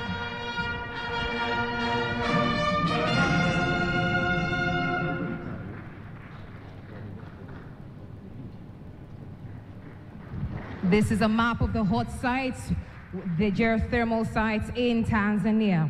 Mheshimiwa Mkuchika, Mheshimiwa mkuu wa mkoa, tafadhali meza kuu, the high table. May I please welcome you for the first photo. Na nitaomba tafadhali ndugu zangu wa itifaki tuzingatie kuweka viti katika meza, katika jukwaa kuu. The high table, please join together for the first photo. Mtazamaji wa TBC1, hivyo ndivyo kongamano la 10 la Afrika katika masuala ya joto ardhi ndivyo linavyozinduliwa, kongamano ambalo linadumu kwa siku 5, ambalo limeanza siku ya Jumatatu na litadumu mpaka siku ya Ijumaa. Mengi yamezungumzwa katika tukio hili muhimu ambalo hufanyika kila baada ya miaka miwili, likiangazia namna ya uvunaji wa rasilimali muhimu kabisa ambayo inapatikana chini kabisa ya ardhi, ikiwa ni joto ardhi pamoja na chemchem zingine ambazo ni za moto zinazoweza kutumiwa kwa manufaa mbalimbali ikiwemo uzalishaji wa nishati. Tukio ambalo limefanywa na Makamu wa Rais Dr. Philip Mpango, na miongoni mwa machache aliyoyazungumza ni pamoja na hatua ambazo zimekuwa zikichukuliwa na Tanzania katika matumizi ya nishati safi, na yote haya ni katika kupunguza uchafu wa mazingira na kuondokana na uzalishaji wa hewa ya ukaa. Vile vile ameelezea ukamilishwaji wa tafiti katika baadhi ya maeneo yenye joto ardhi hapa Tanzania, na akitolea mfano tu baadhi ya maeneo hayo ni pamoja na joto ardhi kule Ngozi Mbeya, katika ziwa Ngozi Mbeya, lakini vile vile kuna maeneo mengine kama vile joto ardhi Songwe pale mkoani Songwe, lakini Kiejo Mbaka pale Mbeya, na maeneo mengine muhimu hapa nchini Tanzania. Vile vile Makamu wa Rais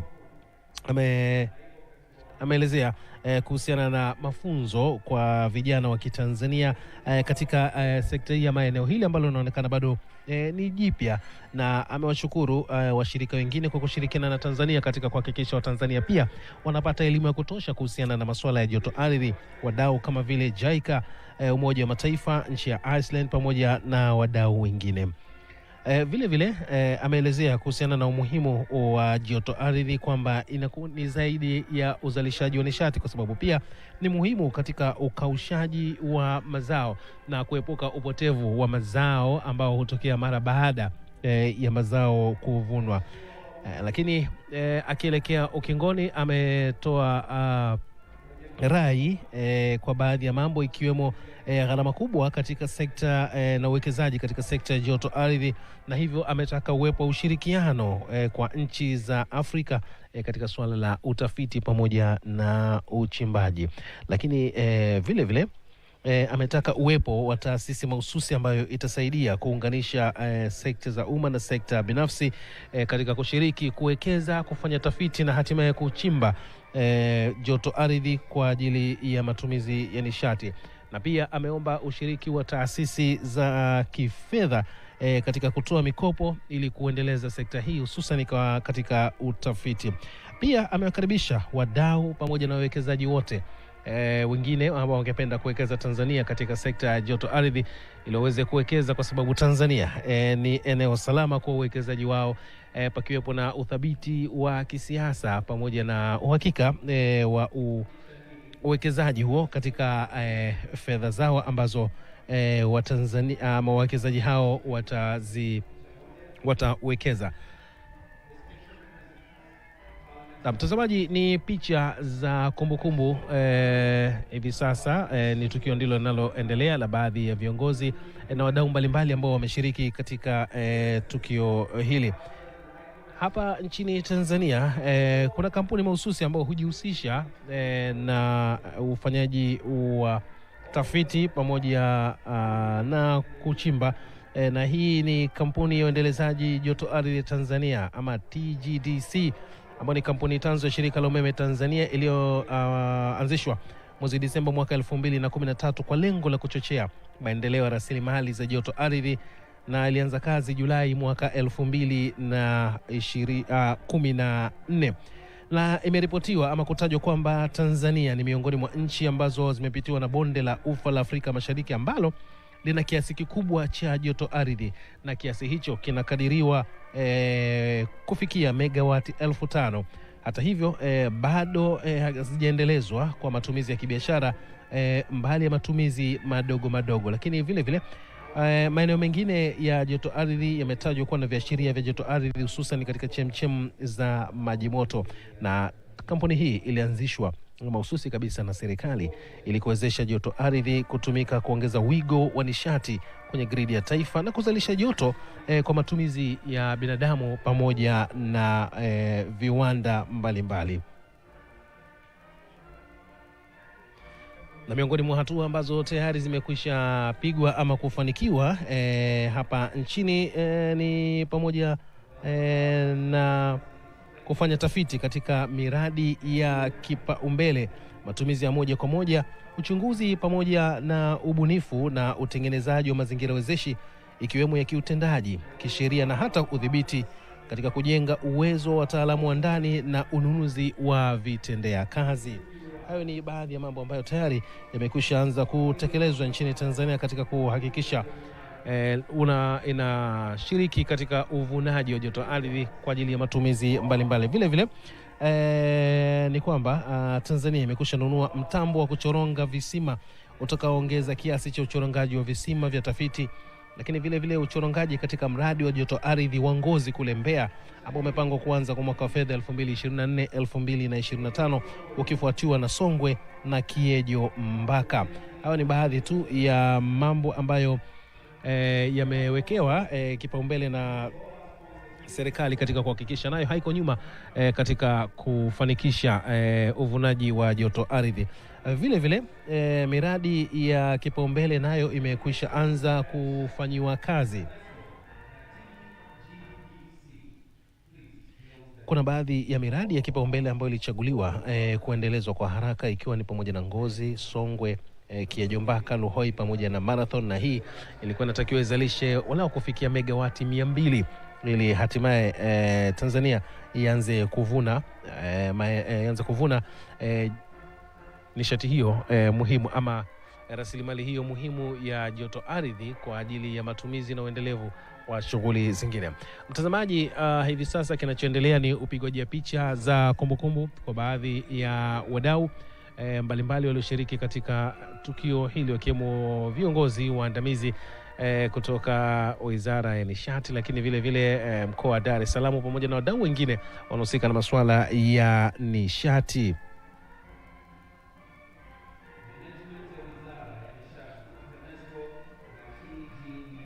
Miongoni mwa nchi ambazo nazo shiriki ama zinaendelea kushiriki katika tukio hili ama katika kongamano hili la 10 ni pamoja na Burundi, nchi ya Komoro, Djibouti, Jamhuri ya Kidemokrasi ya Kongo, Eritrea, Ethiopia, Kenya, Malawi, Msumbiji, Rwanda, Somalia, Tanzania, Uganda pamoja na Zambia. Na ukiangalia nchi karibu zote hizi zinapitiwa na lile bonde ambalo linapita Afrika ya Mashariki, lakini Tanzania ikiwa na fursa zaidi kwa kuwa kuna mabonde mawili yanayopita katika nchi hiyo. Hivyo basi kuweza kuwa katika fursa nzuri zaidi ya kunufaika na nishati hiyo ya joto ardhi.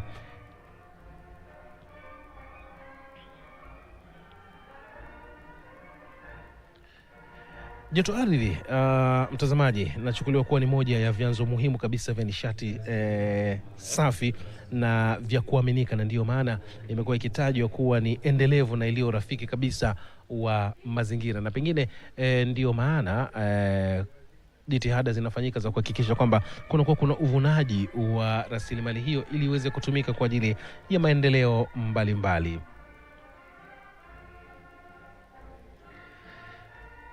Na joto ardhi, mtazamaji, pengine baadhi watakuwa wakijiuliza, ama geothermal energy, hii ni aina ya nishati ambayo inatokana na joto la ndani kabisa la ardhi. Na historia hii ya joto ardhi duniani imetajwa kuanza miaka mingi sana.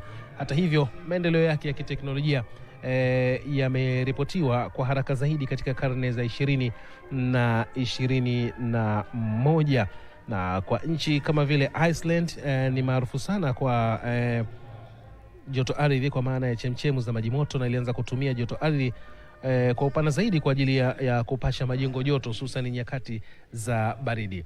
Naam, upigaji picha ama shughuli ya upigaji picha za kumbukumbu sasa umekamilika, na makamu wa rais Daktari Philip Mpango amekamilisha tukio hili la ufunguaji, lakini wajumbe wataendelea kuwepo hapa kwa ajili ya kujadili mambo mbalimbali na pengine kutoka na maazimio ya nini kifanyike, ikiwa masuala ya uwekezaji, utafutaji wa mitaji pamoja na teknolojia mbalimbali ambazo ni nafuu ili kuweza kutumika katika uvunaji wa joto ardhi na hatimaye kutumiwa kwa maendeleo ya shughuli mbalimbali ikiwemo nishati, lakini vile vile katika maeneo mengine hapa nchini Tanzania.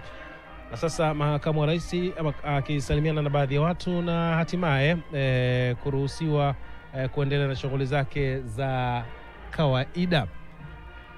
Mtazamaji, hivyo ndivyo ufunguzi rasmi unavyokamilika kutoka katika kituo hiki cha kimataifa ama ukumbi huu wa kimataifa wa mikutano wa Mwalimu Julius Nyerere jijini Dar es Salaam. Na sisi pia hatuna la